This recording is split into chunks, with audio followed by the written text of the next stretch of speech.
Welcome to the Goodyear City Council meeting. We're excited to have you be a part of this important public process. Tonight, you will have the opportunity to address City Council on both non-agenda and agenda items. The agendas and the speaker request cards are located on the tables outside of council chambers.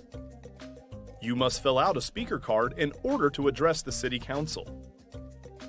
Please hand in your completed card to the city clerk before the start of the meeting. If the meeting has already begun, please hand it to any city staff. You may also check the "I do not wish to speak" option on the card. This allows you to still voice your opinion on an item on the record without having to speak. In accordance with the Americans with Disabilities Act, please contact a city staff member if you need any assistance. Public comment on a non-agenda item will take place during the citizen comment portion of the evening. These are items that don't appear on tonight's formal agenda. The city clerk will call your name when it's time for you to speak. At that time, please approach the podium and tell us your name for the record. You'll have a maximum of 3 minutes, and there is a timer visible from the podium. When the light changes from green to yellow, your time is coming to an end. When the light turns red, your time is up. Note that you may also choose not to speak if other speakers before you have said what you wanted to say. Shouting, cheering, and loud noises will not be tolerated, and violators may be removed for disrupting the meeting. Goodyear City Council meetings stream live on Facebook, YouTube, Twitter, and online at goodyearaz.gov. Follow the city's social media pages so you don't miss out on all that's happening in Goodyear. Thank you for coming to this meeting and being an active part of your city. And remember, it's a great time to be in Goodyear. I'd like to call the regular meeting to order for November 14th, 2022. See around, everybody here is present.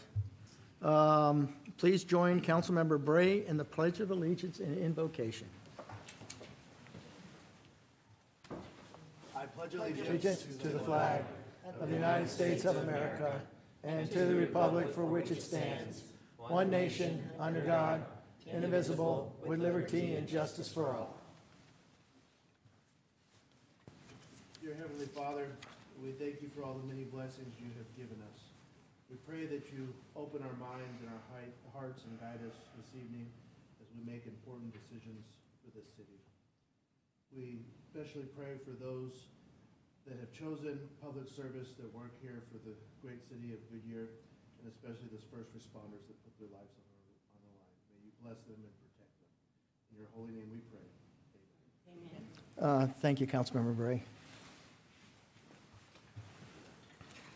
Now is the time for citizens who would like to address the council on any non-agenda item within the jurisdiction of the city of Goodyear. Council, are there any speaker cards? No, Mayor. No?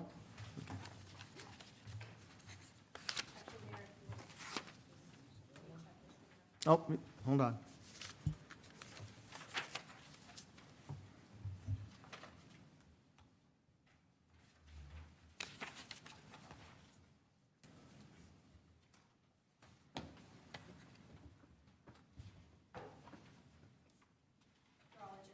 All agenda items? Okay, thank you. Will the city clerk please read the consent agenda items 1 and 2 by title only? Approve the draft minutes from the regular meeting held on November 7th, 2022. Approve expenditure of funds up to $650,000 for the replacement of waterline valves within the Estrella Mountain Community Project number 60092. Thank you. Does anybody on the council wish to move an item? Seeing none, will the city council please enter a motion and a second? I see a motion and a second. Let's see. Motion, please. Go ahead and open up the vote.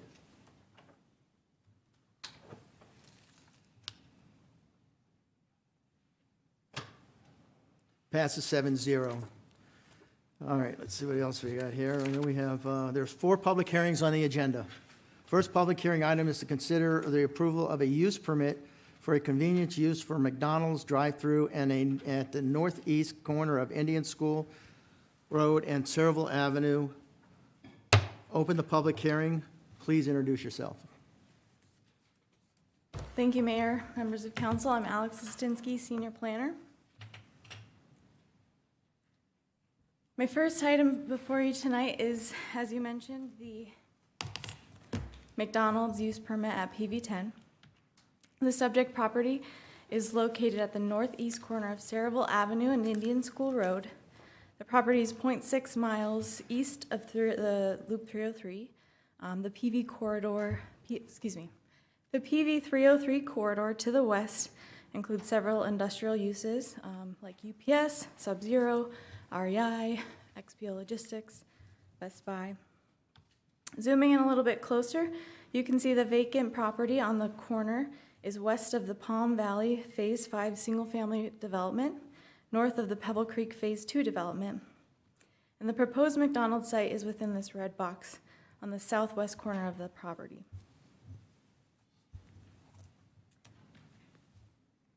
The subject property is currently part of the Palm Valley Phase 5 planned area development. That PAD was adopted in 2003 by Ordinance 03-858 and included a mix of uses, including most of the single-family and multifamily residential that's built today and commercial uses that have either been developed or otherwise rezoned. The subject property within this red box here, that's that entire vacant parcel that I showed in my previous slide, is designated as NC, or Neighborhood Commercial, within the PAD, which per the 2003 ordinance applied the city's C1 Neighborhood Commercial zoning standards. So like I mentioned, the first request I have is for the use permit. It's for a convenience use. Restaurants are permitted uses within the C1 district, but the drive-through that McDonald's includes is what is triggering the need for the use permit. If McDonald's or any other restaurant proposed a non-drive-through site, there would be no need for the use permit. And I'll go through the evaluation criteria and the existing permitted uses within the C1 site. But just to further discuss the nature of this site, there's 1.5 acres that the McDonald's is proposed on. The building's about 4,500 square feet, and it's a single-story building. This is the proposed site plan, so the north half, which we'll discuss on my next agenda item, this is West Indian School Road, and then this is Cerevel. The traffic signal exists there today. Traffic would enter the site north of the proposed McDonald's off of Cerevel, and then a proposed driveway is, there's a proposed driveway on the south side of the property from West Indian School. That entry is proposed as right in, right out. And that does need to cross an easement that the city owns, so they would require approval for that cross-access easement in the future. The drive-through lanes are proposed on the site to minimize impact to adjacent residential. So the queuing starts at the north side of the building, loops around the side, and comes out of the south end of the building. The drive-through, or the order windows, are on the north end. Pickup windows are along the west side of the building. This exhibit shows the separation between the residential property to the east and some of the lines here. So this first line is the property line that is proposed to divide the property. That's approximately 260 feet from the existing single-family homes. This next line is to the first stopping point, those order boards. That's 390 feet from the property line. And then to the actual building is approximately 366 feet. These are the north and west elevations. So north side, like I said, that's the side where the drive-through order boards are. The west side is what will face Cerevel Road, excuse me. The proposal does include the screening that is required by the zoning ordinance text amendment that was approved for drive-throughs. These are the east and south elevations. And just a note here that signage is not approved with the use permit and site plan approvals. So what you see on these exhibits is not necessarily how the signs will look. They're just put on there for reference. And then signage is subject to the city's sign regulations. So there's been some concerns. I'll note again, I spoke with the Planning Commission about this, but concerns about signage visible to the freeway. That is not included in this request and will not be approved with any use permit approval. Stipulations have also been included to address concerns about lighting and sign illumination on the east side. So this is the elevation that faces the residents. But the stipulations address concerns facing that direction. This exhibit is the landscape plan for both the McDonald's and the storage proposal, which will be my next presentation. Just to note, the top north is to the right. So there is a 40-foot drainage easement that cannot be constructed on, so that's the hatched area, which will be riprap. And then just to the west is a proposed row of trees to provide screening from the backyards of the single-family homes to this property.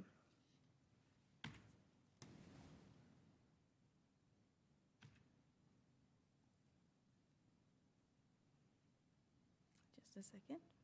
There we go. Okay, this is the list of current uses allowed in the C1 district today. So if any of these were proposed, they would move through site plan, administrative site plan approval, and then can move towards permit. So stuff like auto sales or auto leasing, banks, business and professional offices, crematory, equipment rental, daycare, manufactured home sales, and then down here is where it allows restaurants, and then drive-through restaurants within 500 feet of a residential district require the use permit.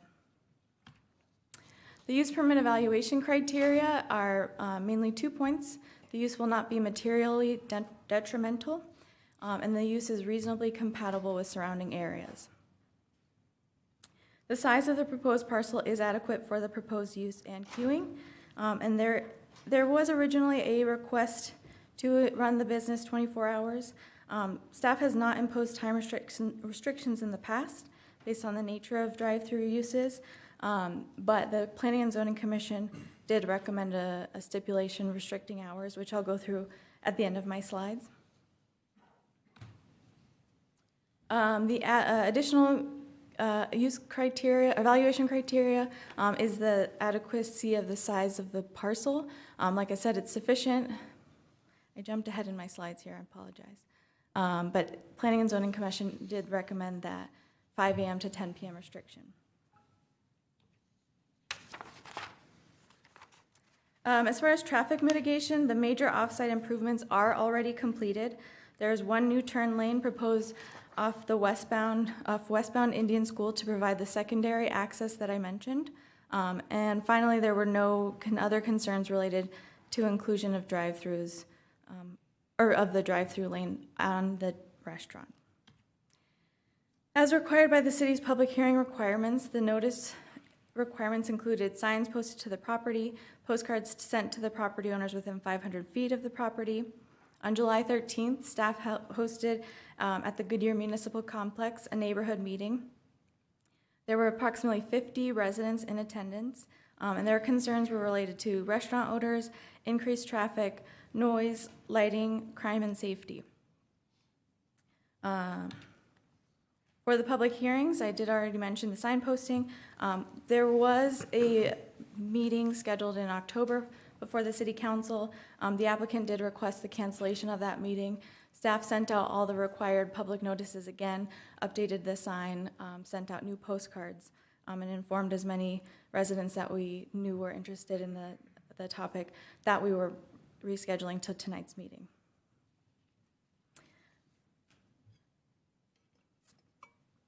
As of today, staff, the applicant, and members of council have received 14 emails objecting to the request. I've received 5 emails in support of the request, and approximately 5 phone calls objecting and one phone call in support. At the September Planning Commission hearing, one resident did speak on a non-agenda item to discuss an objection to the request. At the public hearing before the Planning Commission held on October 12th, there were 7 residents. Oh, 1 resident chose not to speak, so 7 residents objected to the request. Like I said, stating their concerns with noise, safety, smell, traffic impacts, and objected to the 24-hour request. The Planning Commission recommended the addition of the stipulation request restricting hours of operation from 5 a.m. to 10 p.m. And with the inclusion of that stipulation, they recommended approval with a vote 3-2. This concludes my presentation. I'm happy to answer any questions. Dennis Newcomb is representing the project, and he has a presentation prepared, and he can answer any questions as well. Thank you. Applicant here, would you like to speak?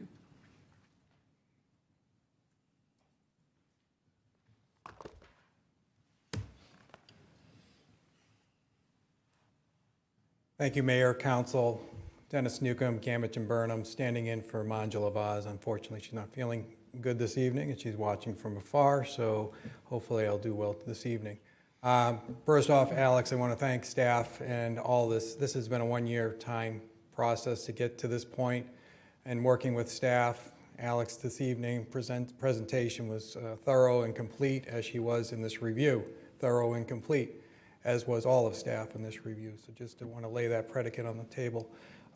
With me this evening is the ownership of the property, Sunbelt Holdings. Wayne Dames is here, as well as the future franchisee, this should be approved tonight for McDonald's. His name is Darian Mellon, who's here as well. He can answer any questions if there should be any questions for him. Unfortunately, the corporate entity of McDonald's was also injured this evening and could not be here, so Gary Blah, with the corporate entity of McDonald's, is not here this evening. So, with that being said, I'll try to keep my 4.5-hour presentation down quickly, since Alex did a nice job at covering most of the items. Just again, contextually, so you can see the area as shown, the larger red box is the overall site. It's about 11.4 acres. McDonald's covers just 1.5 acres. As Alex and staff has said, I mean, this has been zoned, planned area development, commercial. We've been in this position for 22 plus years, situated between Palm Valley and PV 303 Business Park, with the existing and future businesses that could go there. Proximate to Loop 303, which is a great use, as you all are aware.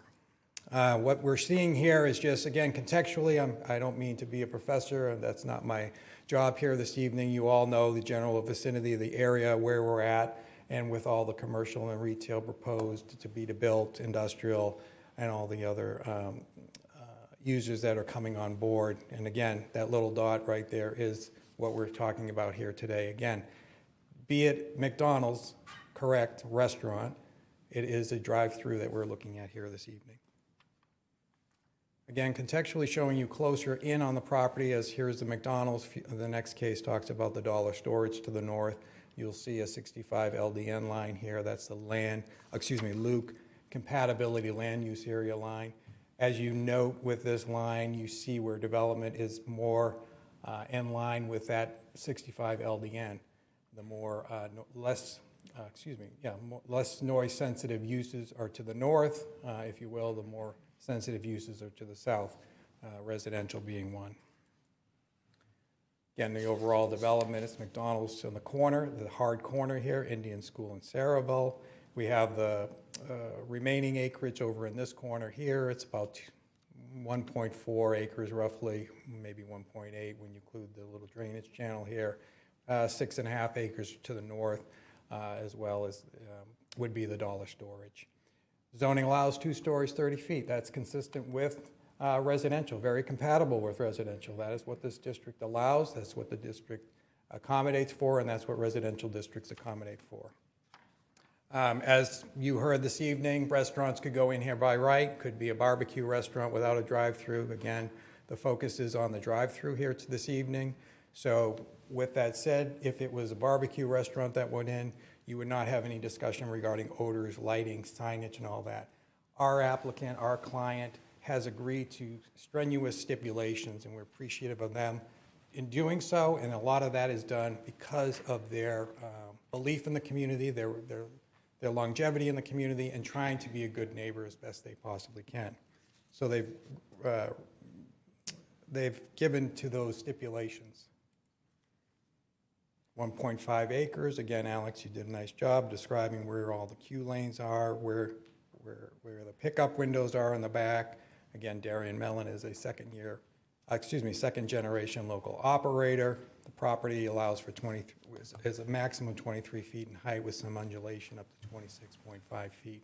Again, that provides some uniqueness to it. We meet all, important to remember here, we meet all of the city's new requirements with regards to the drive-throughs. We started this about a year ago, if you will. Those changes came along.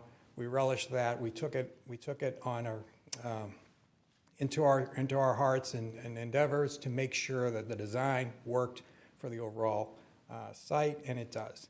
And as you've indicated here this evening, we have a recommendation of approval. Okay, so Alex had mentioned some of this and talked about some of the distances. We have this drainage channel here. We have a 40-foot drainage tract along this location. This little dot right over here, sorry, this mouse is a little sensitive, is the order where you make your order. That's facing north to the potential future storage. It's also 390 feet away from any residential. As you see, there's a future building pad here. Drive aisles, other things separate this, as well as the building itself for this drive area where you pick up your order. Drive-through speakers, McDonald's. What's really nice about McDonald's, this is a local franchisee, fantastic, somebody who's embedded into the community, somebody who's done this for a long time, but you also have a corporate entity that talks about making sure, and they're a good corporate entity in and of themselves, as we all know. I remember myself having McDonald's. So we're all big proponents of providing for community engagement and community progress towards the ultimate goal of seeing this project come to fruition. So they have drive-through speakers that are ambient noise level so that they make sure that they're not overly noisy for the area. We have drive-through queue lanes. It's probably telling me I'm being a little too long, so I'll try to move along here. Proposed stipulations we have from staff. Again, we relish in those. We've agreed to them, prohibiting speaker noise from being audible near residential developments, prevent lighting pollution from the signage, on-site lighting to be dimmed by 50% after 10 p.m. Odor mitigation plan. Again, these are stipulations that are typically not associated with the drive-through that we've agreed to and look forward to proceeding forward. This graphic here is just trying to show, again, where the residential neighbors potentially would be and the distance going across here with the future pad with the new building.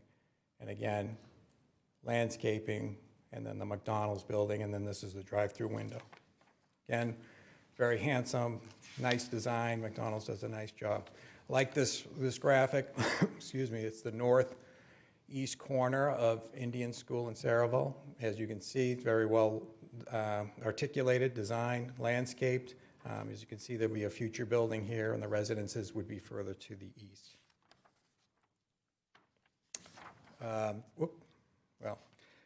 Basically, drive-through in residential areas is not unique. This happens all the time. I just draw your attention to Pebble Creek and McDowell. There's numerous. There's a Starbucks. Some other drive-throughs are located here. This semicircle is showing where there is no wall with the residential. It's not out of line to have residential with drive-throughs as long as there's mitigation, and we are doing that. Again, the end result here is this is a use permit for McDonald's drive-through only, not anything more, nothing like that. This is not about, do I like McDonald's, who do I want here? It's about a drive-through. In order to accommodate the drive-through, we meet all the city's codes and regulations. This activates this vacant lot with a compatible commercial reasonable intensity of use, keeps the height limitation to 2 stories max, provides an appropriate transition. It's at a hard corner, adjacent to light employment, industrial uses. It's a good separation from the residential. and it provides for protections. We've gone through this process again. I don't mean to belabor, it's been a year. We've been working diligently with staff to get this done. We feel we've done that. Again, as Alex has mentioned, we met the use permit criteria. We're well postured in that position. We think we've done a tremendous amount. We would not, I don't think, be here if we did not meet all the criteria with regards to the drive-through, nor with the use permit criteria. So again, we're in a good position, what we believe. We have staff support and stipulations. We have planning commission zoning approval, with the use permit approval. And we have a stipulation that we're not crazy about. Frankly, we believe that the hours of operation stipulation is a little egregious. We'd prefer not to have an hours of operation. We'd like to have a level playing field with all the other drive-through uses out there, fast food services out there, and with our competitors. We're willing to negotiate and talk about getting to a 12 a.m. hour, but our preference is to not have an hours limitation, to have that stricken from the record, if you will, from the commission. If the council sees fit and the mayor and council sees fit, we would ask for at least 12 a.m. with a one-year review to go through and show you that we can be good stewards. We are good stewards. Darian's committed to that, but give him an opportunity without the hours of operation to allow him to show you and to accommodate the market as it comes about. So there are many people who are shift workers. You have folks that come in the morning early, 4 o'clock for a cup of coffee, and certainly we want to be able to accommodate them as they come about. So this area is growing. We appreciate it, council, mayor, council. Sorry I was a little long. I'm half Italian. My mother's side just came out, and I apologize for that part of it. But we do appreciate your time and effort this evening, and here to answer any questions should you have any. At this point, why don't you wait till we get that? Okay, All right. thank you. Any speaker cards? Yes, Mayor. Who do we have? Matt Casey.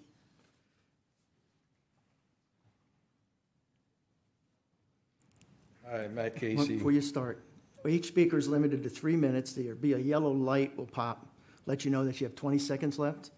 To speak, before you begin to speak, just identify yourself by clearly stating for the record your name and if you are a Goodyear resident. Go ahead. Yeah, Matt Casey. I do live in the adjacent neighborhood, Palm Valley 5. I don't know if this is going to change anything in your minds, but what we're dealing with here is basically quality of life issues in that neighborhood. You're talking idling cars 24 hours a day, exhaust, noise, trash. I bet if you look at trash on the street in Goodyear, you're going to see that 90% of it comes from fast food. This site is a wrong place for any fast food restaurant.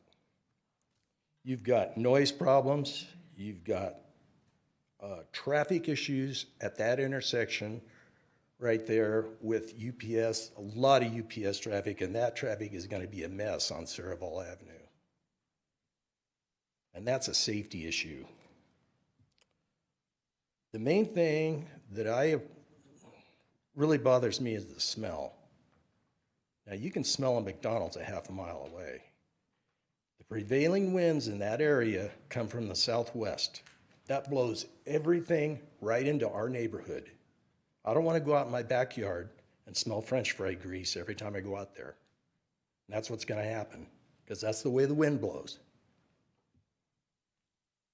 And if this passes, that's basically what you're saying is, excuse me, McDonald's corporate interests outweigh our quality of life.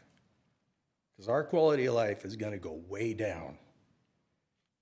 And the other problem is, what do you think this is going to do to property values? I'll tell you one thing, they're not going to go up. It's a nice neighborhood, and I want to keep it that way. This is going the wrong direction. Thank you. No clapping, please. Respect those that are speaking, or we'll clear the room. We have another one? Yes, Mayor. John Bacigalupi.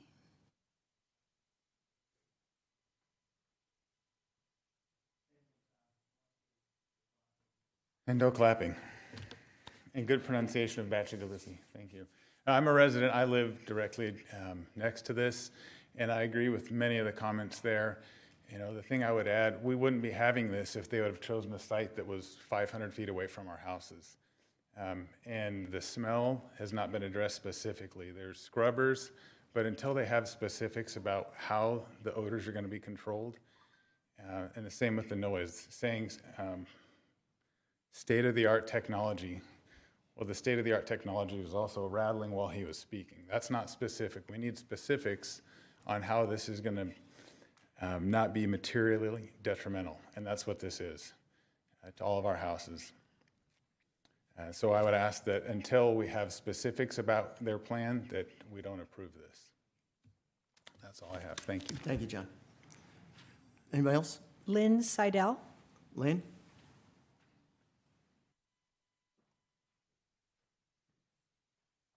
Hi, I'm Lynn Seidel, and I live in Pebble Creek in Goodyear. To preface any of our public remarks, we want to make sure that everyone here and watching on the video feed knows that the following folks here, representing the developer and the seller, have made the following contributions during the last election cycles. I'm not sure about you, but if you took money from these folks to campaign for my vote, then turn around and approve a project that is very clearly opposed, then there are lots of questions that should be answered. We obviously cannot have 6 of the 7 council members recuse themselves, so the public should know where the council stands. Gamage and Burnham, Ashley Marsh, $300 to Wally Campbell, $300 to Joe Pizzolo, $300 to Brannon Hampton, Lindsay Shue, $150 to Brannon Hampton. Manjula Vaz of Gamage and Burnham, $250 to Laura Cano, $500 to Brannon Hampton, $250 to Joe Pizzillo, $250 to Wally Campbell, $2,100 from Gamage and Burnham. Sunbelt Holdings, $800 to Joe Pizzillo. I'm asking that a motion to deny the drive-through use permit is put forth under Ordinance 132. Will not materially detrimental to persons residing or working in the vicinity adjacent to the property, to the neighborhood, or to the public welfare, and that the proposed use is reasonably compatible with uses permitted in the surrounding area. We will read off the police reports for McDonald's and a secondary drive-through user, Dutch Brothers, to show how drive-through restaurants produce an even higher crime effect. These incidents are materially detrimental to the public welfare in the vicinity. They are materially detrimental to the home values. There are no drive-through restaurants in the city of Goodyear that are not located on the corners of 2 major arterial streets or parkway. There are no drive-through restaurants within 2.5 miles of this parcel, and no drive-through restaurants that do not have a second drive-through or sit-down restaurant in the same parcel. The nearest zoning is 0.5 miles away at the freeway. Thank you. Do we have anybody else? Oh, Yes, hold up. Mayor. Deborah Woodrow? Deborah?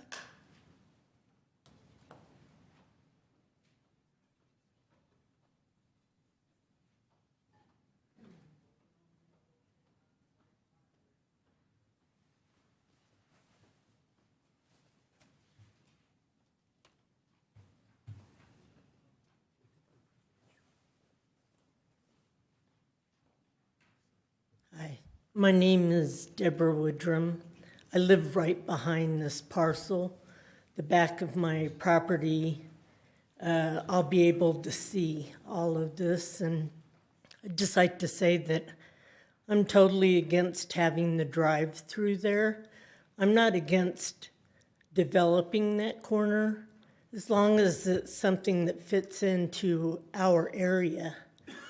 And I would like to say, you know, as far as the crime goes, I took my granddaughter to McDonald's last week on Estrella, and there was a gentleman laying on one of the tables with all his backpacks around him, and nobody seemed to mind that this guy is sleeping there and not being asked to leave the premises. So when you're looking at either vagrancy or crime, I just think there's a better area to have this, put a sit-down restaurant. I'm really opposed to the drive-through, and we've all heard those people ordering out of their car window, screaming it. You can't mitigate the sound of them yelling. And also, we have the FedEx building there, and the way my house backs up to that, I hear all the chains of the doors going up and down, the beeping when the trucks are backing up, accelerating, decelerating, because it goes right over my wall, hits my house, and reverberates in there, so it's even louder. And you just can't take away that sound at 1 o'clock in the morning when you're having trouble sleeping, and all that's just reverberating.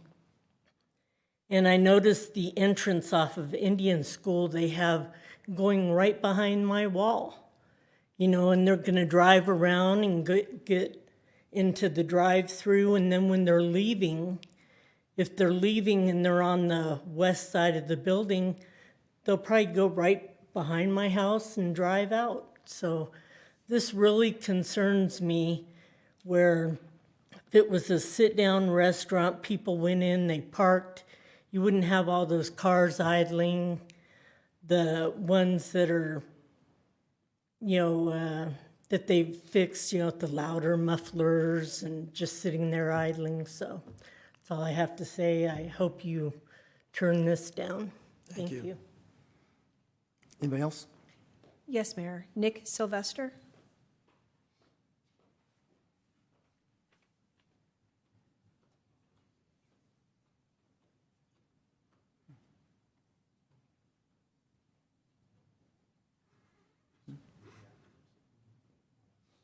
Mayor, Council, my name is Nick Sylvester.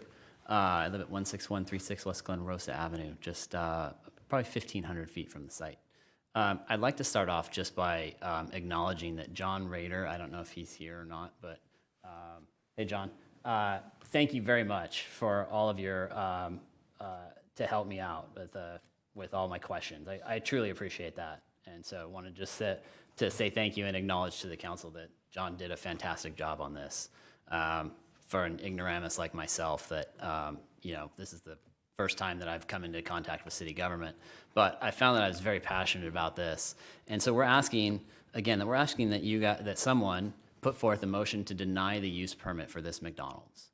There are I don't know, is there a way to have this thing fixed here? Oh, just place it in here. Okay, just place it in here. Okay.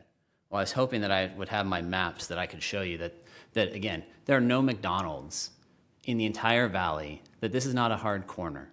This is an arterial street that, yes, it's a major arterial because it has 6 lanes. However, it is only used by residents. Residents there, in fact, the city planner that I met with, Steve, he didn't know that people in that neighborhood, they go up to Camelback to go to the 101. No one takes Indian School. We take Saraval or Falcon there, okay? So it's not a street that people are driving on to get off the freeway and go into Goodyear somewhere. That's all neighbors that already live there. Everything else has already been developed. You all have driven by there, right? So if you haven't, and you get off on Saraval Road and you go north to go into our neighborhood, there's a great big Best Buy there that their signage is 1,500 feet away, but it's lit up like a candle all night long with green lights flashing into our neighborhood. You guys didn't, that was approved. We didn't have any say in that, but we do have a say in this. And we do have a say because we live there And we know that there are no drive-through restaurants that are not with another drive-through restaurant or another restaurant on any parcel in the city. That's a fact. This is half a mile. There's not another drive-through restaurant within 2.5 miles. And there's not anywhere a transition in Palm Valley. This is where I would love to show you the map. There's no transition that has a self-storage and a McDonald's. And not only that, we all know as we sit here that that other parcel next to it is going to be another drive-through restaurant. And we're going to come back and have this exact same discussion. And it's going to be even closer to the neighborhood, and it'll be the closest one. And on my map, I just wanted to show this, that Mr. Newcomb has shown that the Starbucks and the Popeyes and those on the map here have that. There's a canal and a park in between there. There's not another building in between there, and there's no expectation that there would have to be. You're not constructing a park in that other site. There's nothing else that's being there. So just in the general plan alone, it doesn't state that. It states that it should be safe neighborhoods. It should be providing healthy food. I mean, I'm repeating an email that I sent out to all of you. And again, Nick, the time, the 3 minutes? is that my time? Okay. All right. Last thing, just so that you know, city staff has done a nice job. I believe that the mayor and the city and the council has done a nice job in developing. This is just not the right parcel for this. And the attitude of the city has been not pleasant in the planning department. So please, we're asking for someone to put forth a motion to deny this use permit for the drive-through. We, again, totally understand. If it was a restaurant, if it was Rudy's, great. Okay, But thank you. a drive-through, no, thank you. Anybody else? Yes, Mayor. Sheldon Tenser?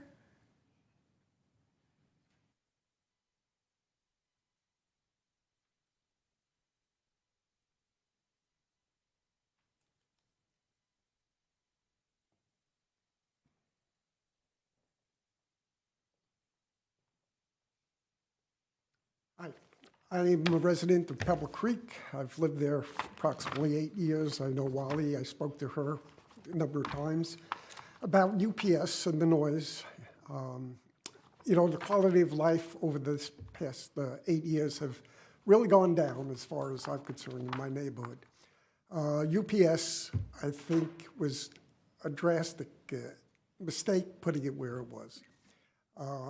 You know, so close to residential areas and stuff like that. Should have been further down.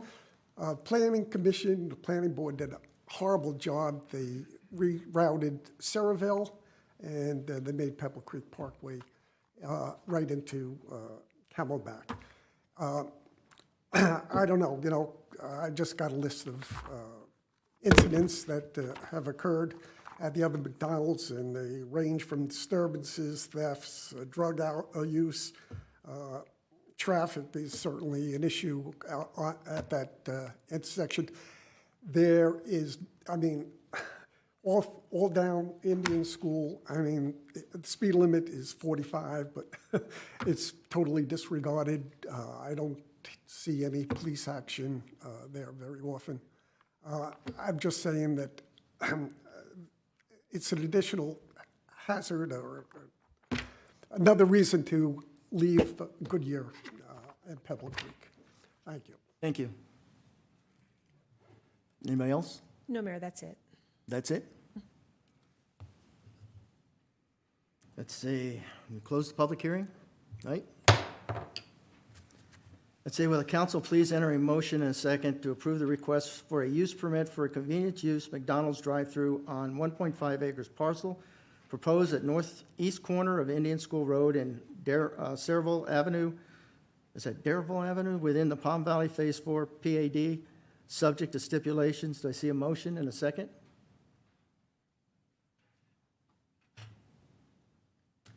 See a motion and a second. With that, we'll start the discussion, right? Who do we have up? First up is Councilmember Loretano. I want to make sure this is on. Well, thank you, everybody, for coming to speak and give your opinions and everything. And I think that's very important. And I think we need to make sure that we stay focused on what we're here is for the use permit. So I do have a couple questions for staff, and I think mostly for the attorney to make sure that I'm on the right track when I'm listening to what the concerns are and how it is applicable. When the use permit statute, and I know several of you were concerned about that's all we're here for today is for the use permit, not the McDonald's. Whether you like McDonald's or you don't like McDonald's, that's a personal thing. I know we had very similar concerns up in Estrella, and that one is not on a hard corner, just so you know. It is in a shopping area, but we had many concerns when that came up to Estrella. And it did not decrease that, just so you know, it did not decrease the values of our property up there. In fact, they've been a really good partner to our community up there, to the Estrella community, and they do stuff for the schools and for the teachers. And after the football game, they're one of the few places you can go up there to actually, with your children after they play football, because I had a football player up at the high school, that you could actually go and get a burger and a soda and get some food for your child afterward because the Safeway and everything closed. So just so you know, this isn't about the McDonald's, and I understand that there's some concerns about that, but I really want to focus on the use permit. So if the Mayor, if you don't mind if I ask a couple questions of the attorney. For the use permit, my understanding is in the statute, it says two things. I have two questions, and then I'll let you answer. One, it says, or working in the vicinity adjacent. I just like a legal definition of what is adjacent. And then the second one is under number 2. It's materially detrimental. I'm sorry, number 1. Is there a legal definition of what that is, or is that, does that change factually? I just would like to get some background. Those are good questions, Councilmember Laurentano. If you look at the use permit, backing into it, materially detrimental is the qualifier in the first point of analysis for the council. There is no definition in either our ordinance or have I found in any code or statute or case law. So then you defer back to just a common usage definition. So material, it means of or relating to, and detrimental is a harmful effect, more or less. That would be the more of the dictionary definition. And again, that's really going to be discretionary to the council in making that determination, analyzing the facts of the matter. This is not a zoning action. The zoning has already occurred in this case many years ago, and it was found that this site was appropriate for a commercial use, could include a restaurant use. The only thing that is being under consideration by the council tonight is, the drive-through. So what unique circumstances are the drive-through imparting that needs additional analysis and approval by the council? So again, the underlying use is already approved. The council will be evaluating use permit issuance based upon anything that needs additional scrutiny, additional consideration, additional mitigation to reduce those impacts on the surrounding areas of the adjacency. There's really not a great definition of adjacency either. You go back to that common definition. So next to, in this case, you'd be looking at the closest use is the UPS across the street. You have some vacant yard land, and then you get to the neighborhoods several hundred feet away. So you'd be wanting to evaluate whether any impacts generated by a drive-through use are impacting those surrounding areas. And as they get farther away, obviously, that discretionary evaluation by the council, you have that sliding scale. If they're right next door, 20 feet away, then obviously there's some pretty significant consideration need to be given to those impacts. As you get farther away, obviously that quasi-administrative role that you're playing this evening kind of tilts that balance back in the evaluation, if that makes any sense. I don't know if I completely answered your question. I probably gave you a little bit of a dissertation on use permits, but I think I may have hit your 2 points. No, I appreciate that. I just want to make sure that as I listen to everything and all the other comments of council, that I'm on the right track and I'm not straying. So I appreciate that, and I have no other further questions at this time. If I think of more, I'll let you know, Mayor. Thank you. Councilmember Campbell? Thank you. I have a couple of questions, if I may. I do know that we have Whataburger that is right beside a gated community at Indian School and the entrance to the neighborhood market at Walmart. I don't know that there's a street there. If there is, I don't know what it's called, but you turn in to go to Safeway. And Whataburger operates 24 hours a day. Their drive-through ordering mechanism faces Indian School, but when you come around to the pickup window, you are parallel to the house right there. You can see the house, but you can't see in their backyard because there is a fence there. So I don't know how far that is from the property that is in question, but I would suspect it's no more than a mile and a half, if that. My second question is, and this may need to go, it won't go to Alex unless she knows this. What is the average time spent in the drive-through from getting in and ordering and picking up your order and getting out? Does anybody know? Designated as that, Darian. Thank you. Excuse me, Dennis Newcomb, Gammon Burnham, through the mayor, councilwoman. 3 minutes and 3 seconds? 3 minutes and 30 seconds. 3 minutes and 30 seconds. From the time you order till you pick up your, okay. I know now that so many of us with COVID do the app, and we order everything on the app from everybody.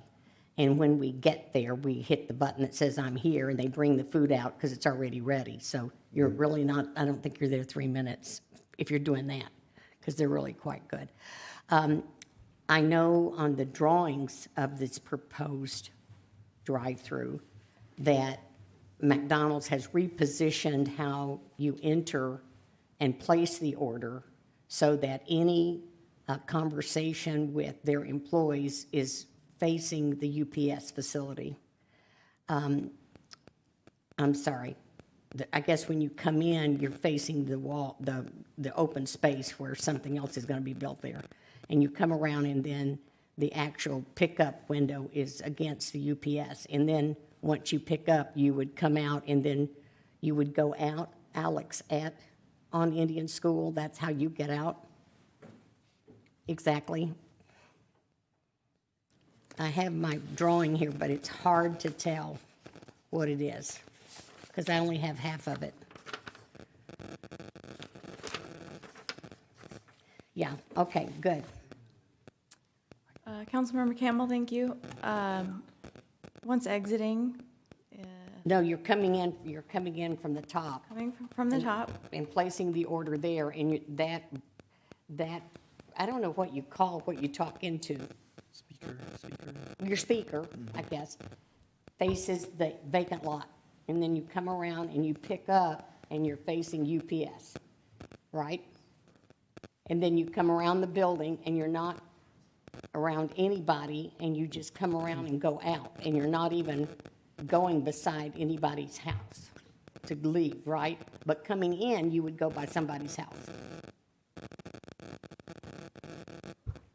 Is that right? You come in off of Indian School. Yes. There's a 40-foot drainage easement, but yes, it is closer to the residents. It's a 40-foot drainage, and then do they have walls up?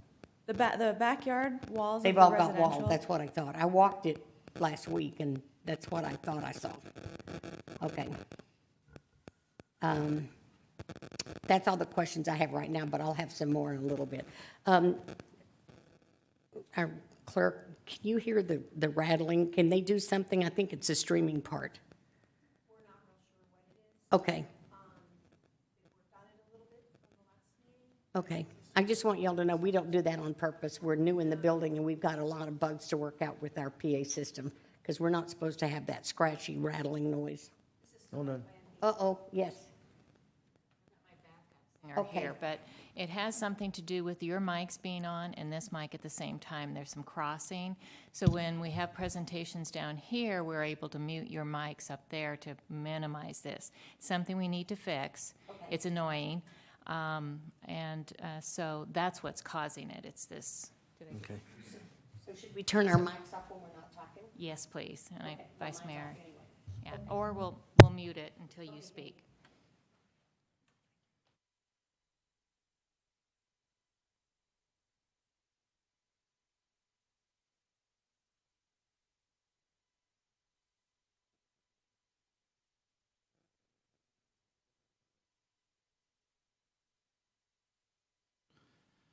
Thanks. Alex, can you go back to this presentation, the one that you have up right now?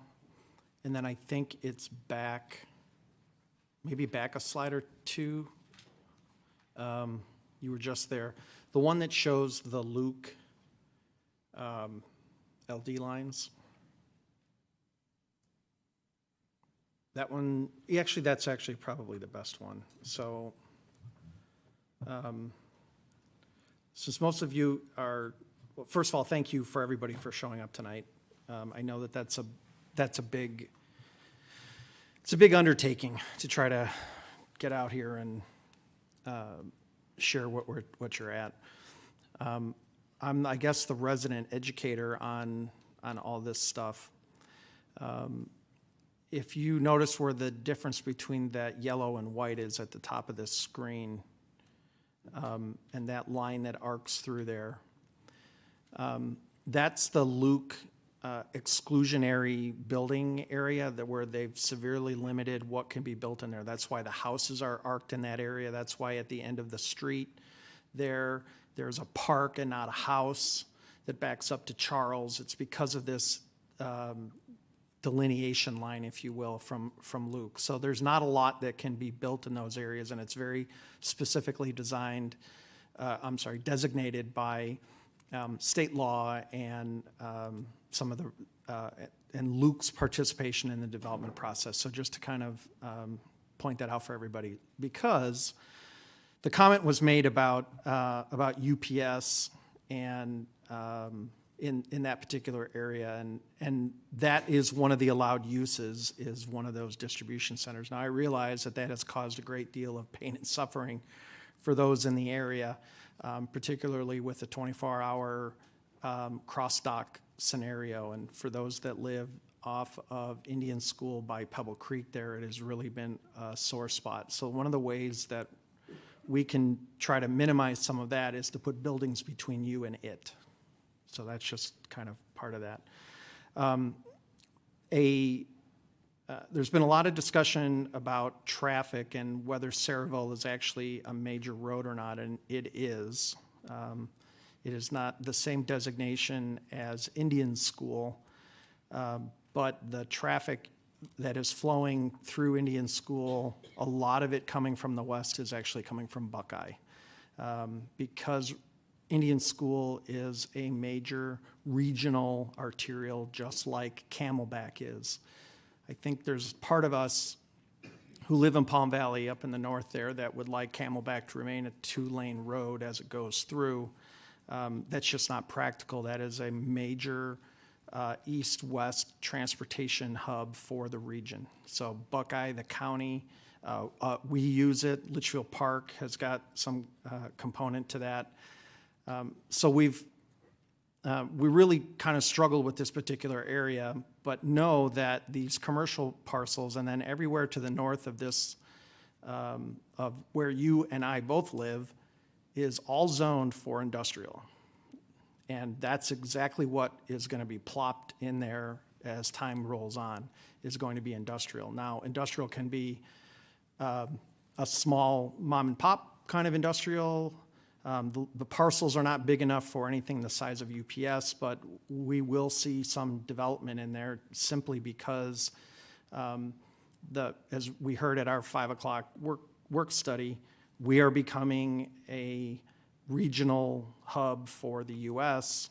with our proximity to California and our ability to get both north and south from here. So we're kind of, and as I've written in some of my In Focus things, we're not trying to solve the problems, we're just trying to be part of the solution. So having said all of that, I wrote down specifics about the cures. Somebody said, hey, you put some cures in place, but we haven't heard anything specific. That was one of the first couple of speakers. Our actions tonight are to simply put those cures in place, and then it is up to the staff to make sure that those are executed. So the additional scrubbers on the cleaning or on the exhaust fans is a requirement, and it is part of their building requirement. So the cure will come as the property is being designed. It's not often that McDonald's as a corporation or a franchisee is willing to go that far, but it was kind of a nice, I'm going to say, for us, it was a surprise that this particular franchisee decided to go that far because they didn't have to. So back to the access off of Indian School. So that access, I'm going to say, connection to that parcel, that will be constructed at the time the McDonald's is constructed. Is that correct? I see you nodding your head, so you don't have to get up. Is that a right in and right out only? So it will be only the westbound traffic, and then you can only travel west. So it's not as though that's going to be the place that folks are going to traverse their way through. So when we talk about local traffic, I don't know that that's going to be the big draw. The big draw, I think, is going to be the 3,500 or so employees that are regionally in that area, not to mention the residents who have, some of which have expressed appreciation that McDonald's is coming closer. And I know that based on Alex's numbers, obviously 5 people said yes and 8 people said no. And we go, oh my God, is that overwhelming? Probably not, but this is not an overwhelming, as I say, oh my God moment from that. So this, as the attorney said, our position on this is simply about the use permit and not about the location of McDonald's. When the McDonald's went in up in Estrella, I had made the motion to amend the hours of that McDonald's operations to mirror the surrounding community. They came in with 0, and I'd like to be consistent with that additional previous motion. And I, checking back on that McDonald's, I did make the amendment that we amend the hours of operation until midnight with a 1-year review. That was what we'd previously done. This evening, I would like to make that same motion as an amendment to the original motion, that we amend the hours of operation from 5 a.m. to 10 p.m. to 5 a.m. to 12 midnight with a 1-year review by council. I'll second that.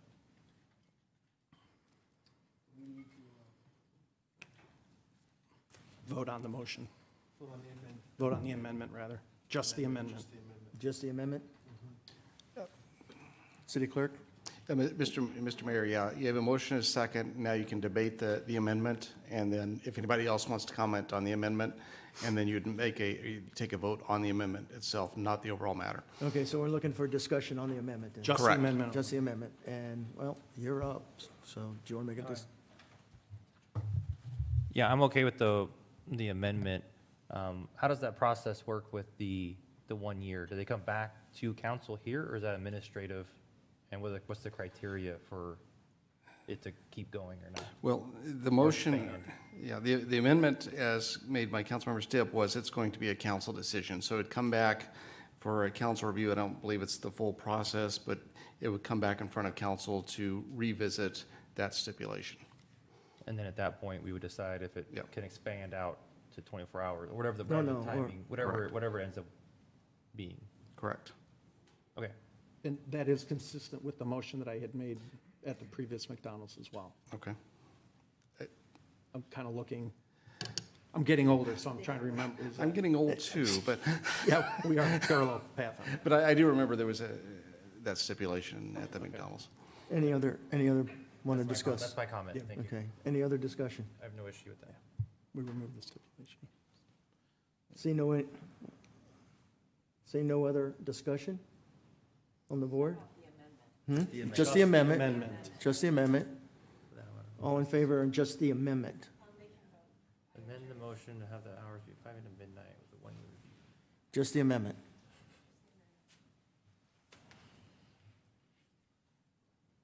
The amendment passes. Now, we go back to still discussing the actual. I'm all done. You're done. Okay. Can we go back to the original? But we're still discussing that. Go back to my request to speak. Go ahead. All right, Vice Mayor, on the original. Okay, on back to the original. So, Yes. so I wanted to clarify, I do appreciate the scrubbers, and I think it was Matt and John and I think Deborah all talked about the smell. And is this the scrub, I know you're doing more with the smell, and is the scrubbers more advanced than other McDonald's, or is it different than other McDonald's, or? It's 100% different. Right now, we just have filtration systems on the roof that will actually, it's a European thing. Sorry, I know I'm looking at you, but I figured you're the one that has the answer probably, so. I'm not the developer, but the way I understand it, this is something that's coming from Europe, because different European countries have codes that want to limit some of the exhaust. Right now, we just have exhaust hoods, which is the standard for all, restaurants in the valley. So this will be something in addition to that. So yeah, I've had 24 restaurants in 4 different states, including California, and I've never been asked to do this, but I want to be a good neighbor. So if this is what it takes to be a good neighbor, then we're going to bring something from Europe to make sure we're doing our best. So. Okay. No, thank you for going over and above.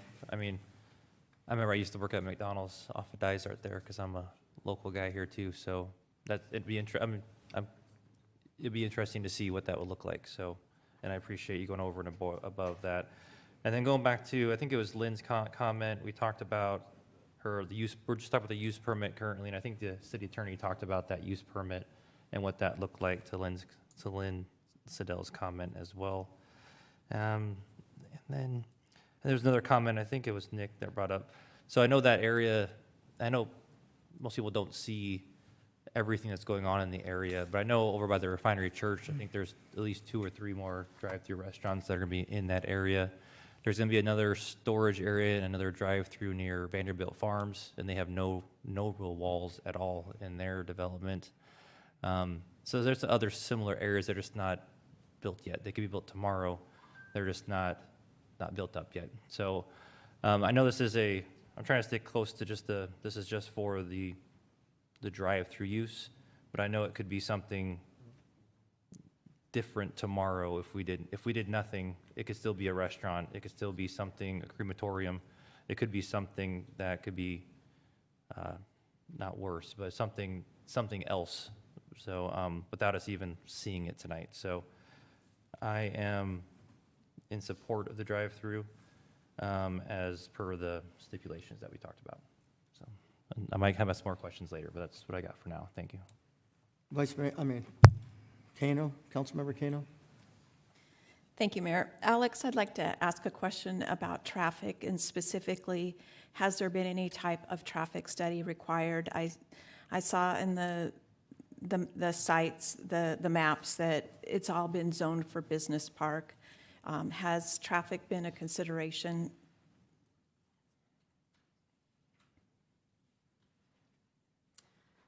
Thank you, Councilmember Kano. Yes, the traffic study is required as part of the use permit review. It was approved by the engineering department. The proposed development, both contemplating the drive-through, the proposed storage, which is my next item, does meet the level of service required for this intersection. Okay, I have a couple more questions for you. Do you know, in fact, that the vacant land next to that will be another drive-through?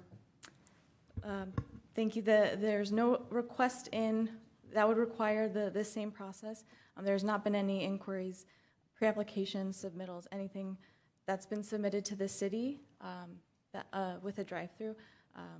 You might ask the applicant, but I have not heard from anybody. Okay.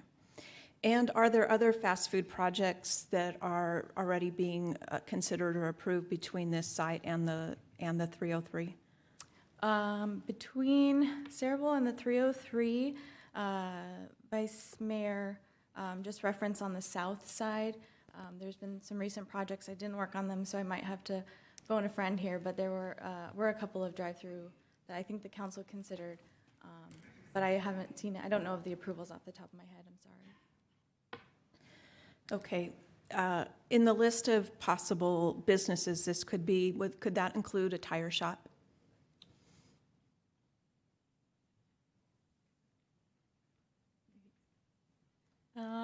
Let's see. Or auto repair? Auto sales leasing is one. Does not appear that auto repair is a permitted use in the C1 district. Okay, great. Well, I just also want to comment that since I've been attending city council either as an observer or sitting on the dais, probably the most difficult, the most emotional cases are when there's a change to vacant land. And whether it's homes being built next to a place where you've been promised a view, or it's multifamily coming in, or in this case, when your legally zoned property is now coming to fruition, it's really hard to have that type of change. It's hard on the residents, and it's hard on us too. And we've all received the correspondence. We've read the emails. I also want to acknowledge, I think Nick Sylvester has been a very tireless advocate on behalf of the community and has asked a lot of hard questions, which is good. I've also met others and talked with others, and there is a high level of frustration in this neighborhood, but it doesn't necessarily have to do specifically with these two projects. It is the development that is surrounding the area, specifically UPS, and all that the things that brings, and then knowing that you have a lot of land surrounding you that's already zoned industrial and or commercial, and that's going to be developed. And the chances are good, we might meet here again to talk about other projects, but we'll welcome that. I mean, we welcome our citizen engagement and communication. But tonight, this case isn't just about trucks and jets. It's about a drive-through. And the right for a restaurant to be established here is clearly been met. So as city council members, we want to know, well, what have we done then to mitigate the residents' concern?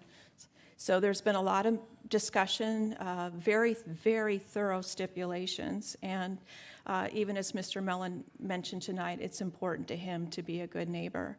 So I wanted to thank staff for the work that they've done on it. I also want to thank the community for their involvement. These are not easy cases.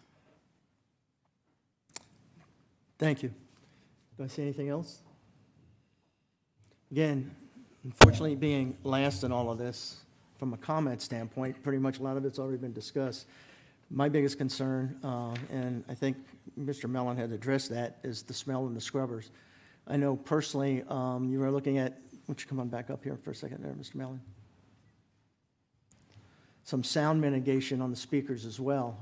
I know the one there off of, I'm trying to think, McDowell and, what is it, Litchfield.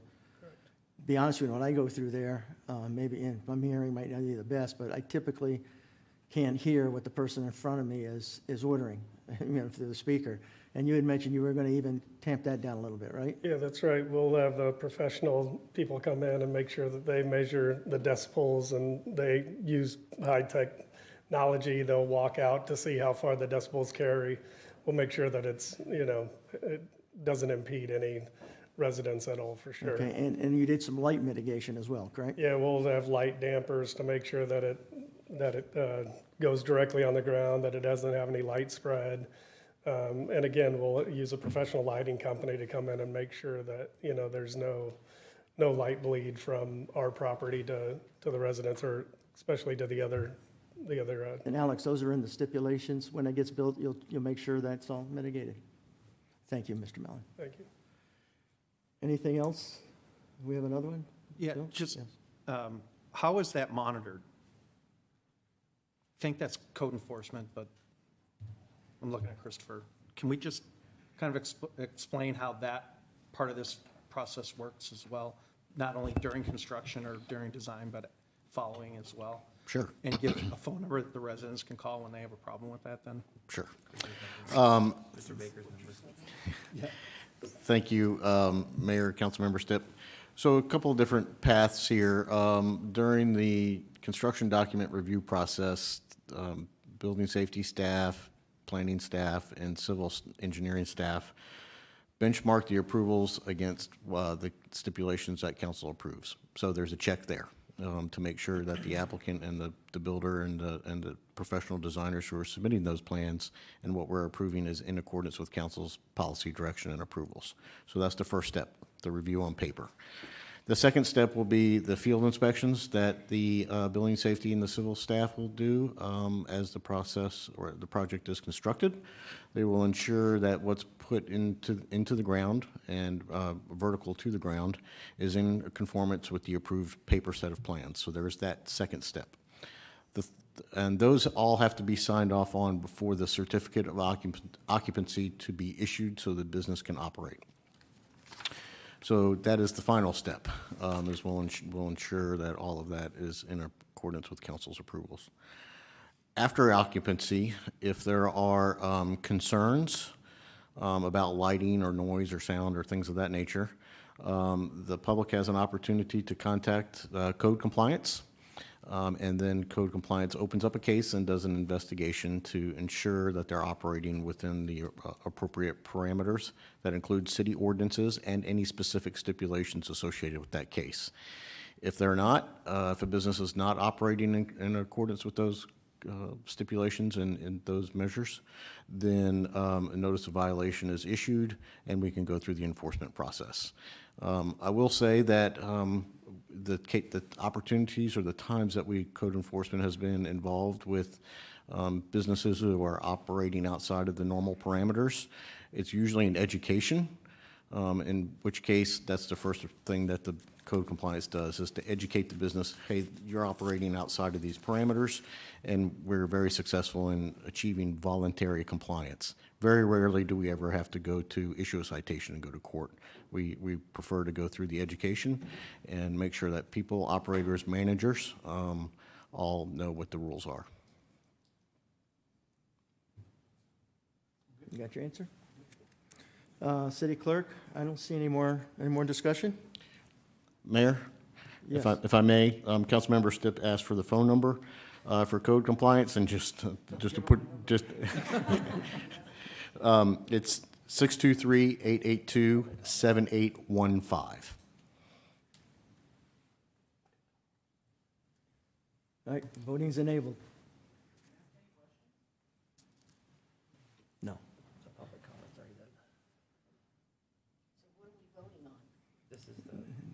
The actual drive-through app. The actual use permit. The actual use permit. With the extended hours. With the extended hours, we already did that.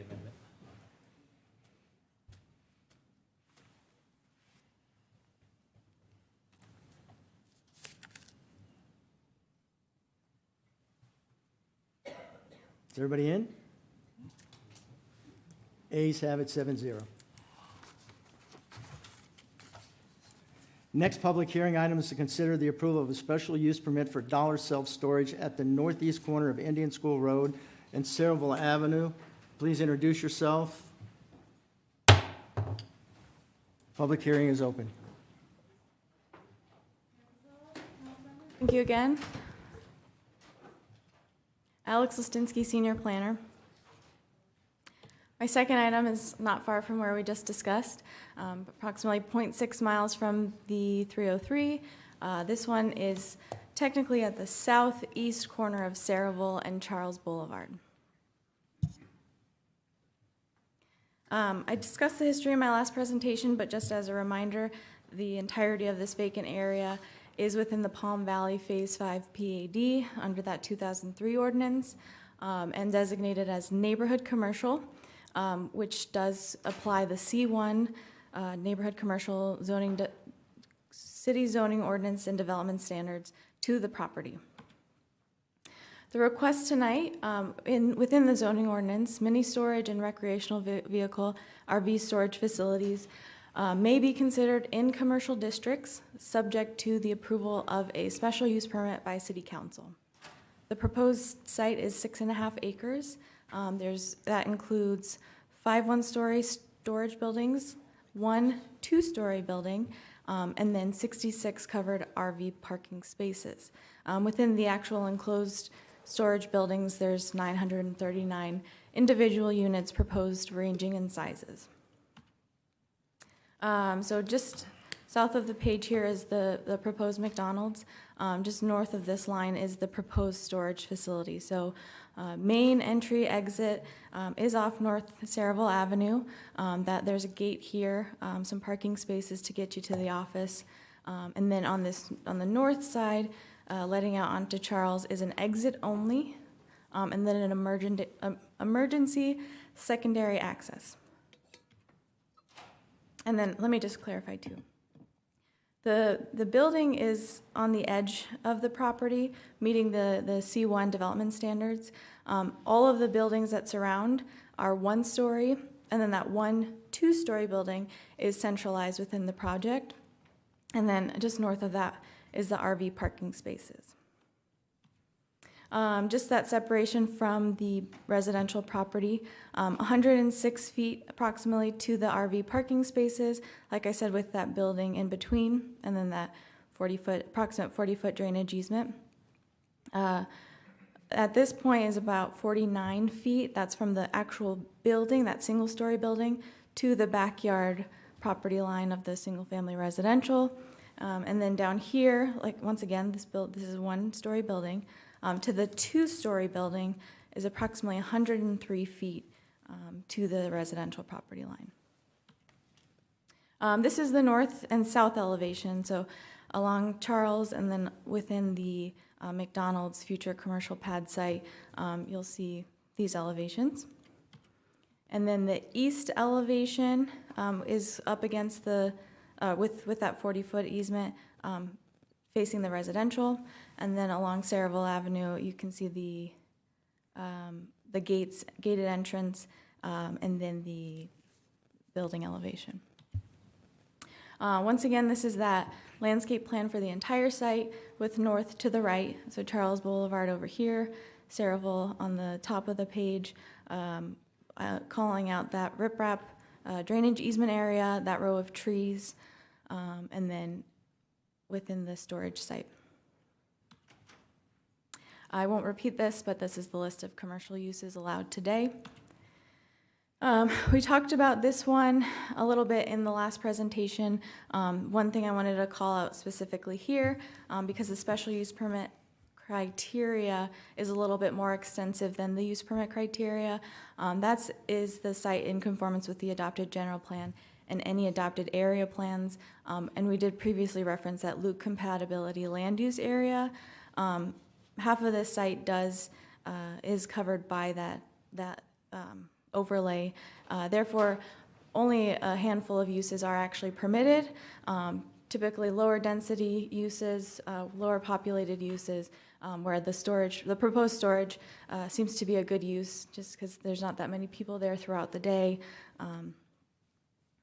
as opposed to the McDonald's or a residential project. Additionally, this is continued from the special use permit evaluation criteria, will not be detrimental, and anything else that would be advisable. The public participation, because of these projects coming in together and being submitted by the same applicant, we did combine the public hearing process. That neighborhood meeting held on July 13th was for McDonald's and the storage. Like I said previously, approximately 50 residents did attend. Most of their concerns were related to McDonald's, but they also expressed concerns with the truck traffic, lighting, crime, not the restaurant odors, not sure why I left that on there. Notice for the public hearings was posted on the property, legal advertisement, and then once again, the mailing postcards. We did a couple of postcards based on the cancellation of the October council public hearing and then the rescheduled meeting tonight. Some emails, we did receive some emails to staff, council, and the applicant. I'd say the majority were referencing the McDonald's. Some of them combined both applications so that those were a lot provided to you, directly to you, that's what I was trying to say.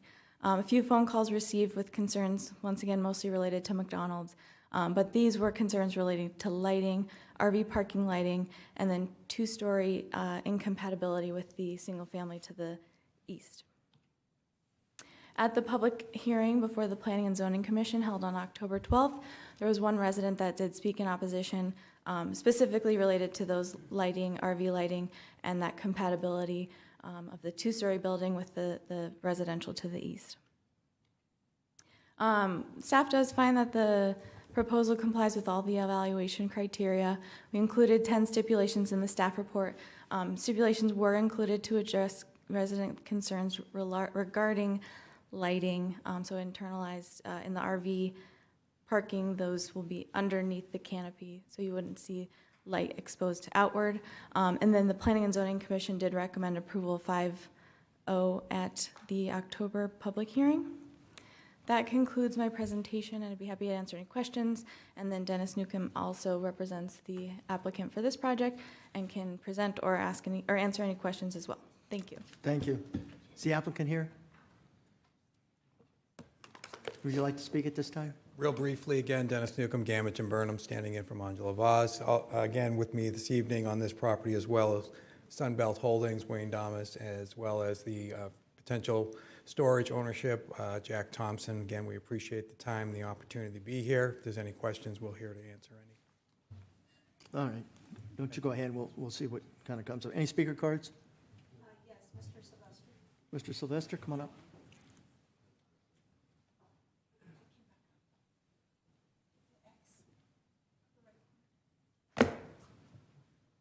Thank you again for your time. Come on up. I'm just going to say, just because we weren't allowed to do that, and probably not allowed to ask this, but you do understand that are you going to is there a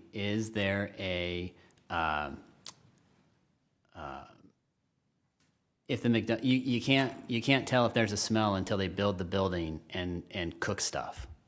So you're allowing a permit for that. And you're saying that they have to mitigate the smell, but we don't know if it's going to smell until they build it. Wait a minute, we're off So are you topic. gonna shut the building down? The answer to that's no. But Mr. I Mayor, digress. Let we're me show you talking about the this. self-storage at this Okay, point, so here's so the legally. here's we the, need to- let me show you here. Can you see this here? Good. This is where the self-storage is in Goodyear.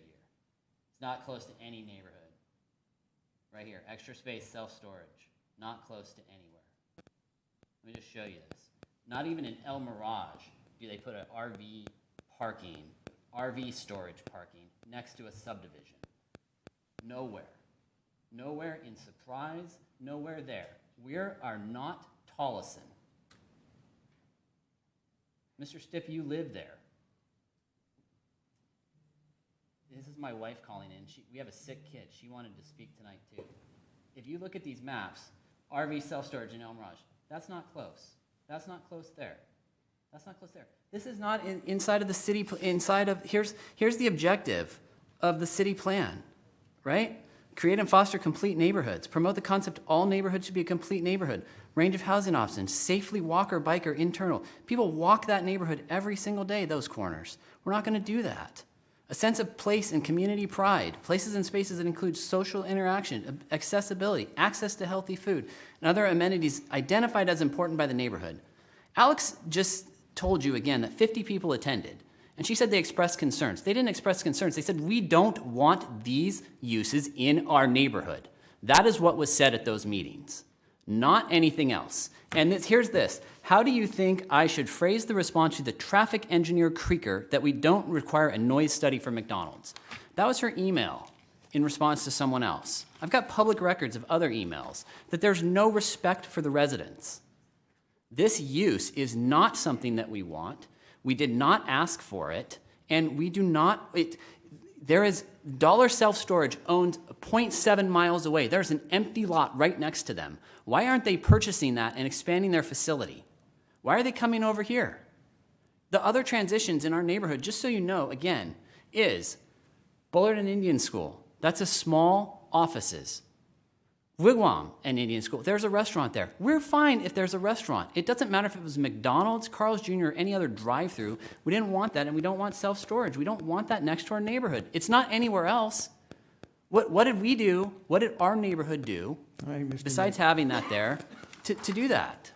Okay. It's not anywhere else in the city. And I'm not being emotional about this. It's in here, and it's in the code. We have police reports here. Okay, thank you. The show. Thank you. That's police report. All right, hold on a second. Let me see what I've got here. I'm going to close the public hearing. Council enter a motion and a second to approve the request for special use permit for Dollar Storage, a self-storage facility with recreational vehicle storage on approximately 6.5 acres at the northeast corner of Indian School Road in Saraville within Palm Valley. 5 pads, subject to stipulations. Do I see a motion? And a second? I do. Go ahead and open up to speak. It looks like, Wally, you're up first? I am. Go ahead. I'd just like it to go on record that Pebble Creek does have an RV storage on site in our neighborhood, and it's been there since I've lived there since 1999. And that's all I'm going to say right now, but I'll talk more as we get into this discussion. Oh, I'm sorry. And my next question, I do want to ask that. So who owns the property? Sunbelt owns it, and someone is going to build the storage now. Are they just renting the land? Who knows? Good. Yeah, Dennis Newcomb, Gamut and Burnham, through the mayor. Councilwoman, yes, it would be sold to the storage. So they're going to sell the land so we don't, if they were to build, they're not just leasing it so that in 5 years they could tear it down and do something else? No. Okay, that's my question. You right? Councilmember Stipp?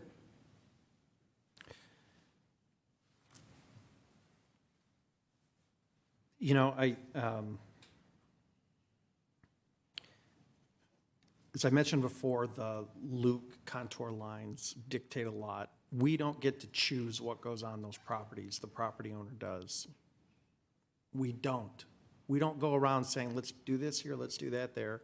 It's the property owners that decide who to sell to and how they go. We theoretically could stop it right here, but what we do is we expose the city to a massive lawsuit about what we allow and what we don't allow. And then pretty soon, everything runs out of control. So when we talk about buffering industrial to residential, believe it or not, a self-storage place is the best solution you can have in that area because there's very little traffic. It provides a great deal of building material. So buildings and the size of the building is a great sound buffer between what is going to happen to your west and north and what in the neighborhood. From a land planning perspective, this is actually a really good solution for your community to have a passive user like a self-storage there. And I think that is often overlooked by, I live right there, I don't want a self-storage, and you're right. And if you could dictate what happened on all the corners, then we would never be able to develop a city as broadly as we have. And that's just kind of the fact of things. So what we're trying to do is look at what are we going to use to buffer the industrial from the residential? What are we going to use to live within the confines of the Luke contours that we are upholding? And as everybody has said, these decisions are not easy, but they are very deep and broad as far as what we have come to understand as this council has really been in place for quite some time and is not just making a rash decision. Now, that's all my comments. Aside from, I'm the first one to get frustrated and upset with the staff, and I also want to be the first one to commend Alex. You have probably dealt with two of the most difficult cases that we have had in quite some time. You've done a great job, Alex, and I want to thank you for that. Councilmember Laura Tano. I have a couple questions for staff, and this might be a Christopher question. On the corner across on Yuma, across from the Fry's, there's a self-storage going in there, correct? Yes, ma'am, on the southeast corner adjacent to the fire station, that's correct. And what else is going in there? We have had conversations about a McDonald's going on the hard corner there at Yuma and Saraville, the southeast corner. And we've had some conversations. It hasn't proceeded through use permit or anything of that nature, but there are some, we've had pre-apps and things of that nature. But the self-storage has been approved for that corner. It's under construction, yes, ma'am. Council approved it, and it is under construction. And then across the street, there's a Burger King, right? Yes, ma'am, on the opposite corner, on the northwest corner, there's a Burger King, yes, ma'am. And I don't know if this is a Christopher question or an Alex question, and I do echo, you've done a great job, Alex, just so you know that. For the Luke noise contours, because that parcel is split, kind of between the two different contours, is that right? Okay. It looks like it's like almost diagonally split. How many fewer uses can be done on the top portion of that split? So that's a great question. Thank you, Mayor, Councilmember Loretano. The state law about the uses that can go in where the noise contours and also the accident protection zones and things of that nature get more and more strict. The higher the noise and what APZ, accident protection zone, you're in. So essentially the highest and best use for everything that's in the APZ and those noise contours is industrial. There cannot be retail where in the APZ, and there are specific prohibitions for that, and like churches and places of assembly are also limited to going in the APZ. That's why the industrial boom along with the 303, or part of the reason why, has taken place, is because that is the highest and best use that can go there. And those contours, that's not something recent, right? Those have been there for a while. Those have been there for a long time, for a while, yes, ma'am, many, many years. Okay. As a matter of fact, just as a little bit of additional information, when those contour lines came out, I think it might have been the early 90s before I was here with the city, there was a development agreements and things with Pebble Creek in order to pull residences out of those contour lines. If some of you may remember that, or may remember some of that as well, but there was a whole lot of negotiation with the developers of Pebble Creek and Palm Valley to pull homes out of that, because we want to obviously support the mission of the Air Force Base. And then this might be an Alex or a question for the applicant, I'm not sure.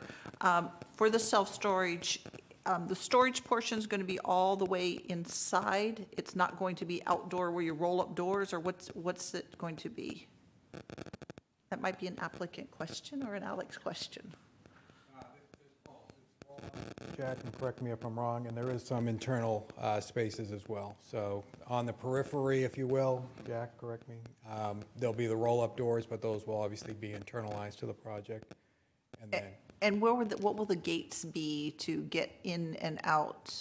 The whole project to get in and out? Do you have to be a customer, or is there just an office? And then to get to the storage, that's where the gates you go through?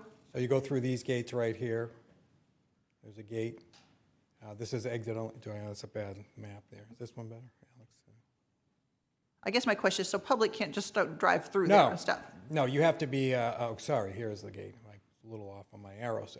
Yes, you're correct. You would have to be a rental of the units to go in there. It's not just open free-for-all. Okay, so people aren't going to be able to go hang out there or anything? No. Or okay, so it's a closed environment? Correct. Unless you are paying a fee to be there, unless you go to the office to basically get a place? Correct. Okay, that's what I wanted to make sure of. Thank you very much. Thank you.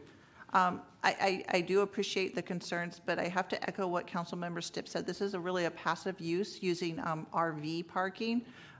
Because basically, I know we have an RV and a boat in a place like this because so many housing complexes here. I think that's why Pebble Creek has their own RV storage. I was going to ask you if that was still there. And it's because some of these, are really expensive units. They're a couple $100,000, some of these people that take these units. So they want to make sure they're in a safe, secure spot. We're not talking about a 1099s. I mean, these are some pretty expensive stuff for what I've seen over at Pebble Creek, that some people winter here and then they drive back in the summer.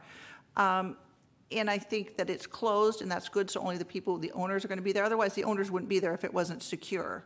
So you aren't going to have people coming in and out. I know, like ours, a couple times in the summer, we might go and get it. So, if people are going there maybe once or twice in the summer and that's it, you're not going to have a heavy in and out traffic. So, and with so many neighborhoods that don't allow these, parking on your street, we actually had a problem of that in Estrella. We had people that would the relatives would come and then they just leave them there. And then the homeowners association, the police would have to come and have them move them off the street, because when the people are parking these on the streets, it's making the streets too narrow and the fire and the police can't get through to the houses and for emergencies. So I like the mitigation, and I think that Councilmember Stitt brought up a good thing to make sure that the mitigation as set forth in the stipulations, if there's problems, then the city can follow up. So thank you very much.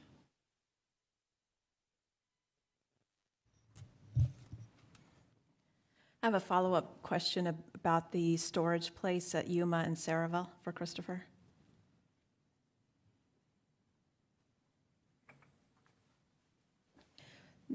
In that project, you described that it abuts the fire station, but it also is directly connected to a neighborhood, is that correct? Yes, ma'am, that is correct. Okay, and how does the site plan for this compare to the site plan for that? Alex has the answer for that one. Site plan. Thank you, Alex.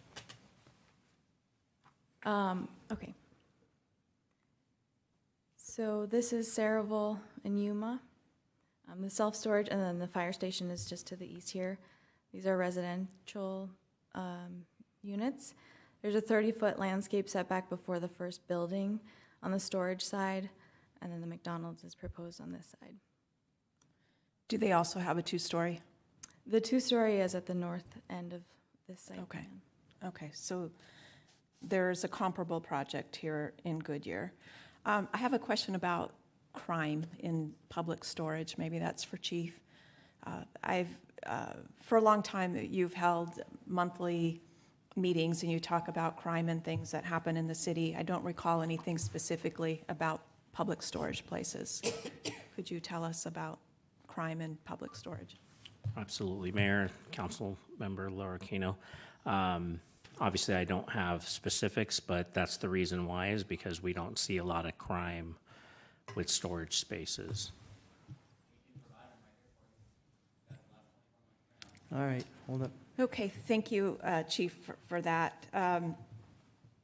It's interesting how the word passive use has come up, because that's what as I've been pondering this, is it very much is a passive use. You won't have a lot of people coming in and out. It's a secured area.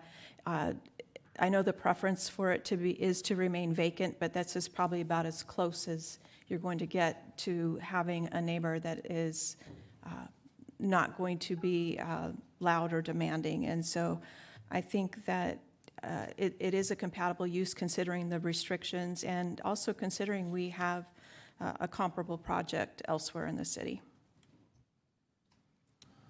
Good. Vice Mayor? So I appreciate Alex and the rest of staff's work on all this, but I had some questions somewhat similar to Councilwoman Loretano on the actual building itself. So there's roll-up doors are they external to the residence, or are they internal to the two-story building? I'm just curious what that looks like. And I didn't see any stipulations. I saw the light stipulation, which makes sense. It's from 10 to 6, but it'll be daylight out most of the time. The lights aren't on anyway, but it goes down to 50%. But go ahead. All of the roll-up doors on the single-story buildings are internalized, so they face the two-story and then the RV parking. There's no doors or access on any of the outsides of the building, on the surrounding. Okay. And then in regards to the two-story in there, I'm sure there's lighting in there. Is it just on timers, kind of like the two-story U-Haul, or is it going to be dark in there unless someone moves in there? Are there windows facing the residence? I'm just curious what that would look like, that's all.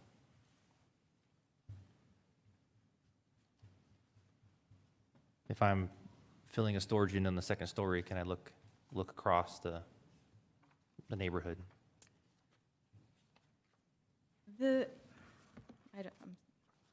Just a second.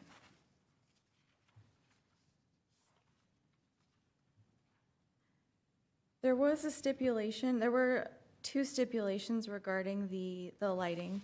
So there are the resident, or the zoning, the lighting zone that this property is in does have requirements on the time between 10 p.m. and 6 a.m. Additionally, there was a stipulation that said no wall-mounted lights may be placed on the east of buildings located closest to the residential. So for the two-story, we would apply those 10 p.m. to 6 a.m. Outdoor lighting requirements. And then I was trying to pull up the building elevation so you could see. Yeah, it's hard to tell the elevations, what was really there. The second story, I don't have the elevations for the two-story, but if the architect is here, maybe they can explain it.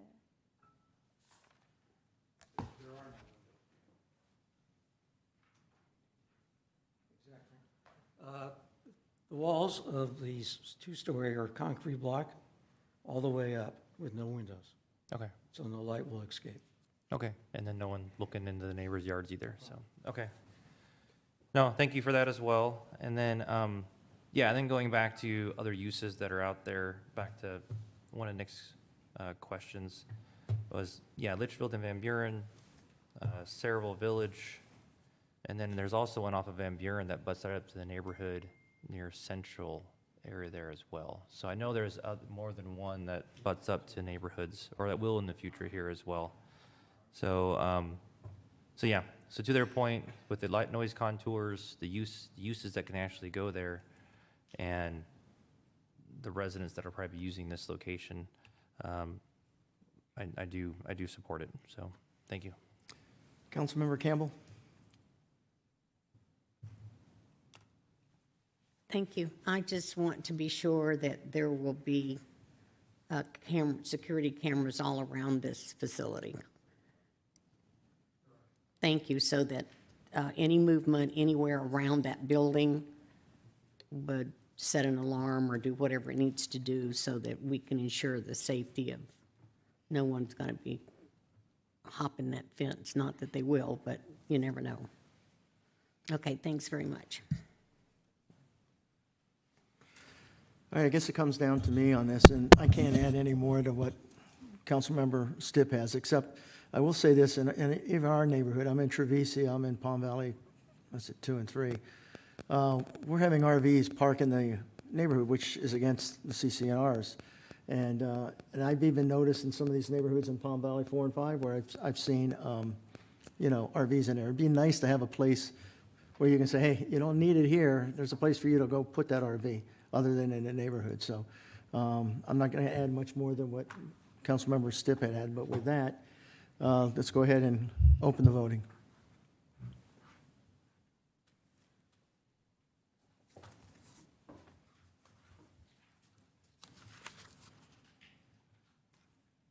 Pass 7-0.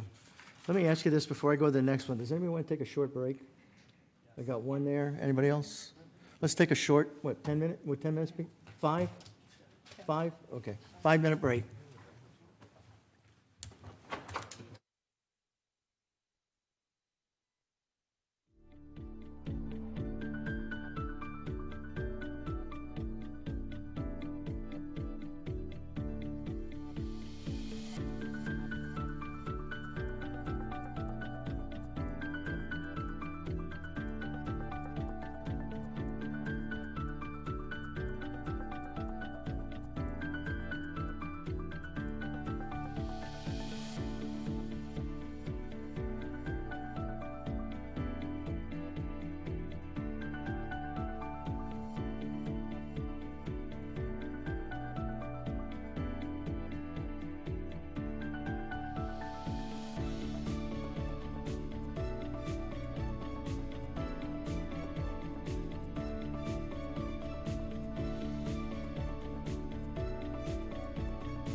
Next public hearing item is considers the approval of a use permit for a Salad and Go restaurant with a drive-through at the southwest corner of Yuma and Cotton Lane. Open public hearing. Please introduce yourself for the public. Good evening, Mayor Pizzillo and Council. I'm Christian Williams, Principal Planner, and I'm presenting on behalf of my colleague, Guadalupe Ortiz-Cortez, with an application for a use permit for two drive-thrus. One is a Salad and Go restaurant, and one is a Black Rock Coffee. If I may, I'd like to present those cases together. All right. So the request before you today is a use permit for Salad and Go restaurant and with a drive-thru, and a Black Rock Coffee bar with a drive-thru. So the Salad and Go building is proposed to be 827 feet. It'll be located in the Cotton Flower Marketplace, which is located at the southwest corner of Yuma Road and the future State Route 303.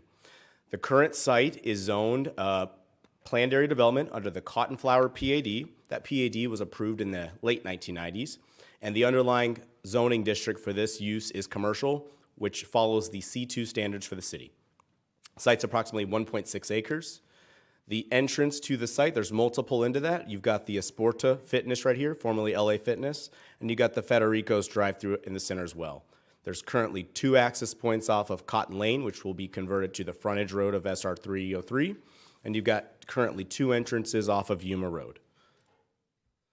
Again, just zooming in on the site a little bit, the entrance we'll be really discussing today is this green arrow here, and there's a vacant parcel here at the corner of the center. Again, Federico's here, you've got vacant parcels, and the Esporta right there. So this is zooming in on the site. So the Salad and Go restaurant is this portion here. The Black Rock Coffee is the portion here. So the Salad and Go is 827 square feet. There are 3 options for how you may collect your food. One is the pickup window that is on the north side of the building. You can walk up to that for a to-go order to place an order there. If you enter the site at this green arrow, you can also turn into this driveway here. That is for the quick pickup if you've requested your order in advance. That is 3 cars of queuing for that window, again, if you did your mobile order or your online ordering. The second opportunity you might have is to enter the center, and you come into these 2 double drive-through lanes that lead to 1 drive-through lane. It's very similar to the configuration in the Centera development, and that contains 8 car spaces before your first order point, and an additional 3 cars for queuing. So the building faces north-south, you enter at the south, you turn, you go north, and you can either leave out onto Yuma, or you can navigate to the remainder of the center. The second business is that Black Rock Coffee, and that is a 1,900 square foot building. There's also indoor dining in addition to this building, with the roll-up doors and a little outdoor space there. The drive-through starts on the south portion of the building, and it contains 9 cars worth of queuing before the ordering point, and it is an additional 2 cars worth of queuing before the window.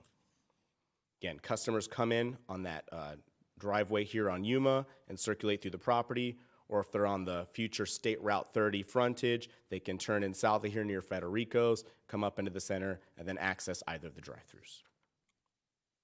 I will note, all the off-sites associated with this center have been improved. So Yuma Road on the south is at its full condition, and as we know, Cotton Lane will be ultimately improved to be the frontage road for the freeway. These are the elevations. They are in conformance with the Cotton Flower Marketplace. So when that original LA Fitness, now Esporta, was approved, materials, colors were approved for the center. So this is the Salad and Go, which matches the materials, colors, roof articulation, things of that nature that were approved with Cotton Flower Marketplace. On this second slide, you will see the Black Rock Coffee. Again, similar materials, colors, brick, stone, roll-up doors. This matches the center and those elevations that were approved with the original center for Cotton Flower Marketplace. I will not belabor you on use permit evaluation criteria because you all are pros on this now, but we did evaluate the use permit criteria. The convenience use permit criteria, we also evaluated those. And we had a citizen review process. We send our notices to the HOA and surrounding properties. Of a note, the nearest home to these drive-thrus is approximately 400 feet to the west. Neighborhood meetings were held. No residents from Cotton Flower or any surrounding areas were in attendance. And tonight, we asked for a recommendation, as did Planning and Zoning Commission, for an approval of this, the use permits per the stipulations found in the staff report. The applicants are here, but they do not have a formal presentation. I'm happy to answer any questions you might have on these permits. Okay, thank you. Applicant like to speak at this time? Okay, that's fine. Anybody, any speaker cards? No, Mayor. Okay, anybody in the audience like to speak? Seeing none, close the public hearing. Will the council please enter a motion and a second to approve the use permit request for convenience use Salad and Go restaurant with a drive-through proposed at the southwest corner of Yuma Road and Cotton Lane, proposed loop 303 on a 1.6 acre parcel with the Cotton Flower PAD subject to stipulation. Do I see a motion and a second? See a motion and a second. Go ahead and open up to speak, if you would, please. And I see, I guess, Councilmember Campbell's first up. Yes, I'd just like to tell Salad to Go how wonderful it is that they're coming to Cotton Lane, and Black Rock Coffee, they're wonderful too, because I go to Avondale, and it's nice they're going to be in Goodyear. On your slide that you showed where the location was, not that one, the very first slide you showed? No, the next one, the one before that. I'm sorry. Okay, this one right here. So when the Avondale Moose Lodge moves, if and when they ever move, that's not going to affect the traffic flow to these two restaurants, is it, at all? No, the Moose Lodge will, from the permit that was approved in my knowledge of it, the Moose Lodge has a permit that allows them to move to the west for that future. You can see where the front So that it's not driving right through the middle of their building. Correct. Okay, great, thank you. You're welcome. Vice Mayor. Yeah, thank you. So, yeah, I'm excited. I live down this area, so I'm excited for Black Rock and for Salad and Go to come this area.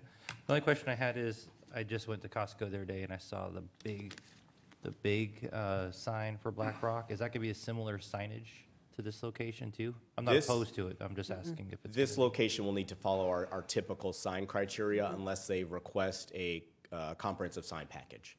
Okay, and then can you go to the slide that showed the detail on the drive-throughs again? Sure. I do like the idea of the quick pick and essentially two drive-throughs on the Salad and Go.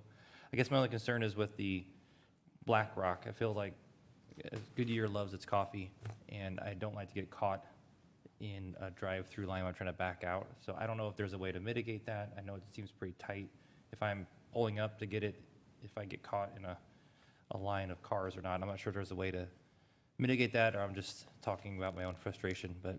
No, it's okay. We all have those frustrations. I will point out one thing in the center. So those drive-throughs are isolated to this portion of the center. There are additional driveways into the center. So for example, if you're coming from the Cotton Flower neighborhood, and you can turn in to this first driveway here to get you down to Esporta. There are also some stipulations that are required if there are complaints related to our fire and our public safety. If there is an overflow that's causing a public safety disruption, they will have to do some mitigating factors, and that's a stipulation of approval. But the good thing about this center in the way that it was planned is that you have an entrance south of those drive-throughs. If you know that there are some congestion issues, around 8 o'clock in the morning, if you will, and there's an additional drive-through here that goes to Esporta. So there's a lot of driveways in. And I'm not concerned with that portion. I'm concerned it's really because they're an issue to their own success. So if they're so busy that I go to park in there's like five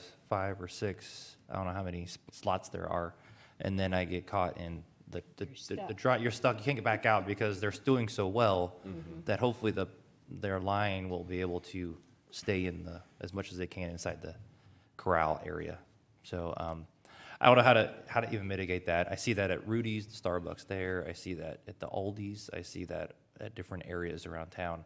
I know they're going to be widely successful. I just don't know how to mitigate if my wife wants to get coffee inside and I'm stuck can't get out. So just stay in the dorm. But I'm not sure. Maybe that's just my own real life scenario. So I'm not sure how to mitigate that at all. Maybe it's just a comment, but I know how successful these places are. So, and I want it to be easy to use for everybody. So, so other than that, I think I'm good. So thank you. Yeah, welcome. Councilmember Stipp? Thanks. I'm not sure how to follow that. Yeah. Just simple and I realize we're doing one of these each at a time, but to Salad and Go and the folks at Black Rock, thank you very much for choosing the city, Salad and Go, for a second location. Black Rock, I think this is the first, but I think there's a couple of others that are planned. So just appreciate you picking the city, and I think you've picked a really good location to get started down there. So thank you for all that, and staff, as usual, thank you for your hard work on moving this one forward. Good. Well, all I got to add is, after that discussion, welcome to the city. Looking forward to your success. And with that, looks like no further discussion. Can you go ahead and load up the vote?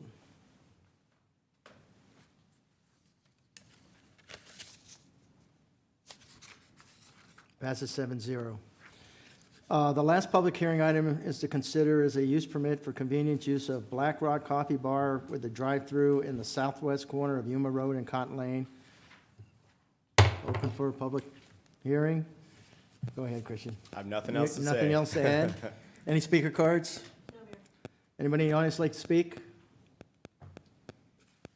That being said, close the public hearing. Council, please enter a motion and a second to approve the use of permit. Request for a convenience use of Black Rock Coffee Bar with a drive-through proposed at the southwest corner of Yuma Road and Cotton Lane. Proposed Loop 303 on a 1.6 acre parcel within Cotton Flower Pad, subject to stipulations. Did I see a motion in a second? I see a motion in a second. Open up for discussion. See no further discussion. With that, go ahead and open the voting.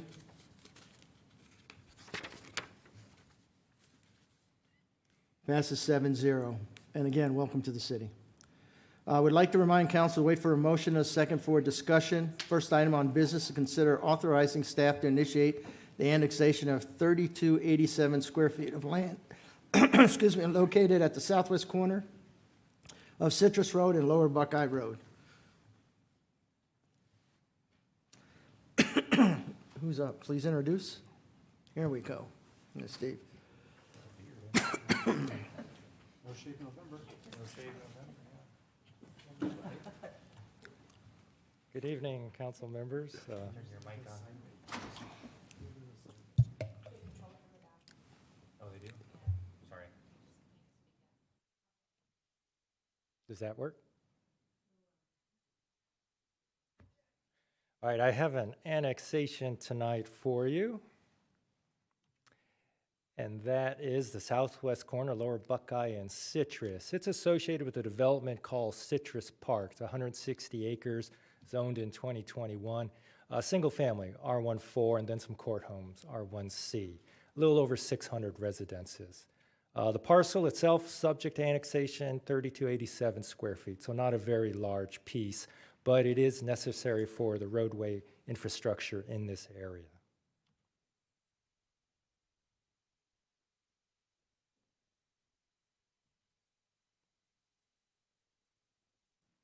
It's catching up, I believe.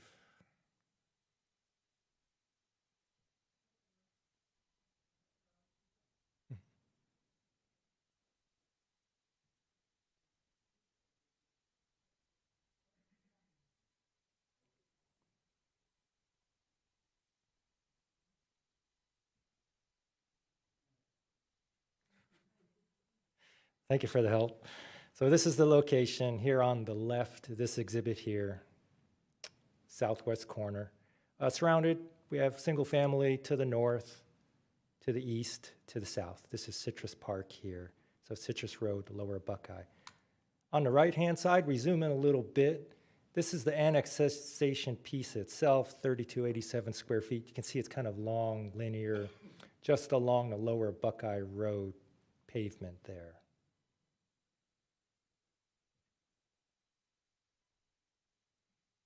And this is just a view looking southwest across into Citrus Park. Here's where that little strip would be, right into here. We got a blue marker here as a kind of reference point.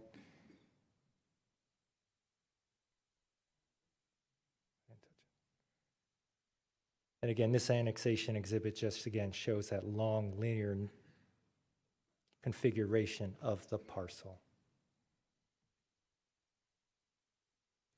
Okay, so for evaluation criteria for this annexation, unfortunately, because the property was privately held, we could not do the shorter annexation process, which is basically a transfer from Maricopa County right away to city. So because it's privately held, we have to go through the full petition process. So that starts here with this first meeting before the city council to get your authorization. And in doing so, we evaluated this proposal. It's in our planning area, so that is meeting that first criteria. It meets the criteria for adjacency to city limits. This annexation would permit the city then to accept the right-of-way from the developer. It will allow us to complete the roadway improvements for Citrus and Lower Buckeye. The city will be responsible for services, but that is expected, being that Citrus and Lower Buckeye will be city-maintained roads. No impacts to water or wastewater. So tonight's meeting, again, we're seeking your authorization to move forward with this annexation. And if authorized, then we'd have 2 more hearings to come before the council. We would work with the city clerk's office to file that petition and then meet the statutory requirements and then bring that to you for your input and public input as well. Moving forward then, it would then come before you back for your final consideration. So again, staff is recommending we move forward with this annexation so we can accept the right-of-way and then complete the roadway improvements for Citrus and Lower Buckeye. With that, Mayor, that concludes my presentation. Available for any questions.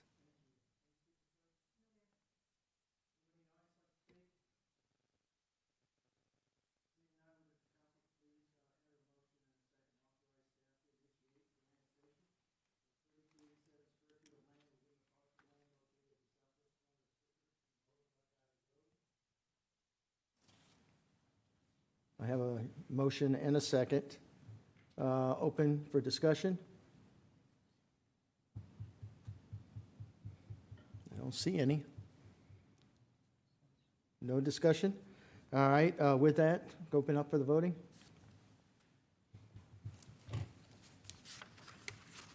Motion carries 7-0.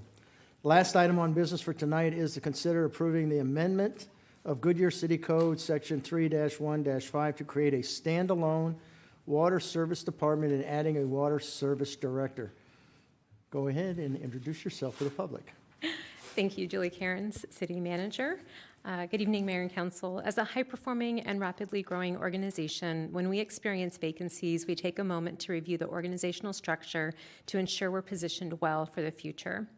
With 2 recent vacancies in the Public Works Department, we did just that, and tonight I'm here to request your consideration under our charter to create a new Department of Water Resources to be created through a reorganization of the Public Works Department. This action would be reflective of the continuing priority of all things water, allowing a focus on this precious resource while not taking away from the important work of our other public works functions. It is also the structure found in larger surrounding communities. 2 new positions, a director and a management analyst, would be created from existing vacant full-time equivalent positions in the budget, although at a much higher salary, and will result in an annual ongoing cost of approximately $300,000. For the current fiscal year, it would be absorbed into the budget and would become part of the base budget moving forward if approved. So if approved, the Public Works would consist of facilities, fleet, solid waste, and operational readiness, and water services would consist of water and wastewater, stormwater, environmental services, and water sustainability. We would begin recruitments for both the Public Works Director and a Water Services Director immediately, but because that will take some time, we have retained an interim director who actually starts with us tomorrow. And with that, I'd be pleased to answer any questions. Any speaker cards? No, Mayor. Anybody in the audience like to address this? Will the city clerk please read the ordinance number 2022-1564 by title only? Adopt ordinance number 2022-1564, amending Goodyear City Code Section 3-1-5, Department Heads, to create a standalone water services department, providing for correction, severability, and declaring an emergency.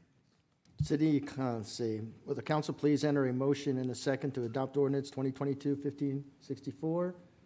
Got a motion and a second. Open for discussion.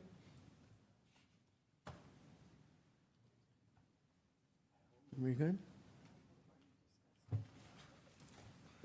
Well, I think, I just want to ask one thing. There is value in splitting the two up. Can you just kind of expand on that a little bit? Certainly. I think that, as we in the southwest region of our nation continue to experience a lot of issues around water, our own wastewater facilities, that to have two separate departments will allow each to focus on the important functions of each. Because of our size, we've been able to have one director who's been able to manage all of those different priorities. But as we continue to grow and with the vacancies, we feel that this is the next step in the growth of our community and will allow us again to focus on all of the important areas currently under one umbrella. Thank you. That's a great explanation. With that, can we, let's see, I'll go ahead and open it up with a vote. Thank you. Passes 7-0. Does the council have any comments or commendations, report, current events they'd like to mention? Okay, you got one? Okay, well, let's start over here to the left. Go ahead, Councilmember Stipp, and then you're next. Just a quick kudos to the entire engineering staff, particularly Christine McMurdy today. Kicked off the We Ride, even though it's been in service, microtransit pilot program. Very well attended today. It was great to see both mayors there cutting the ribbon. I don't try not to take any thunder, but what I'm trying to do is really give a shout out to the staff who's worked very long and hard to get this out. In addition to that, a couple of weeks ago, I made the request for digital communications. I don't see Tammy here. To make sure we're promoting this. So far, we've done a really good job. I know that there's been a lot of effort behind the scenes, and look forward to the continued support and acknowledgement of the We Ride program. Say that 4 times there, Yeah, Mr. exactly. Councilmember Stipp. But just, it's a great opportunity for us to really shine. So I just wanted to thank the staff for doing that. Vice Mayor. Yeah, thank you. Yeah, the We Ride was a great event today as well. Looking forward for more microtransit options in the city for our employees as the pilot continues there. I enjoyed the Veterans Day celebration. I thought that was good with the city also to honor our veterans that have served, and the artwork and the event was great. And then I also attended a car show that was for a local nonprofit as well. So that was good also. And then this may be a topic for another time, but I'd be interested in looking into another, we do a lot of celebrations, but I think it'd be interesting to look into a Day of the Dead celebration as well, maybe for Hispanic Heritage Month as well. So having it at my daughter's school, and so it'd be I think it'd be a pretty neat celebration to have also in our city as well. So I think that's it. Thank you. Thank you. I was also at the Veterans, and I thought that was the artwork was just awesome at that place. You know, I was amazed how you start with a blank canvas, and when they get done. And I'm always amazed because I'm a 0 and 1 guy and a guy, numbers guy. I can't even do stickmen. So when I see such quality art down there, I'm just fascinated and amazed. So hopefully we can keep that up with art around for some of our events. You know, kind of highlight our artists locally for that. So with that, does the city manager have anything to report? Yes, thank you. Again, Mayor and Council, just to highlight actually a couple of the things, but with some numbers. So our Veterans Day Tribute Festival last Friday saw over 1,000 in attendance, but more specifically, we had 150 veterans who checked in and received a free meal from the food trucks. As mentioned, the highlights included the live painting of 10 patriotic-themed murals that were on display at the event, but also the Vince Lombardi Trophy was there, and it was very popular with people wanting to come and take pictures. A big thank you goes out to our police department and staff from Streets, Parks, and Recreation that helped make that event a huge success. As was also mentioned, the We Ride, new app-based shared Ride microtransit service had its official launch this morning. Goodyear residents located within the pilot zone are going to be receiving a postcard in their mail, which will give them specific instructions. You can also find instructions on our website, and we'll be putting out social media videos. But the app is available for download on Google Play and the Apple App Store. So we encourage everyone to try out this new, the future of transit. Thank you. Thank you. With no other thing, let's see, we've got, next meeting will be a special meeting on November 29th at 5 p.m. With all that being done, meeting's adjourned.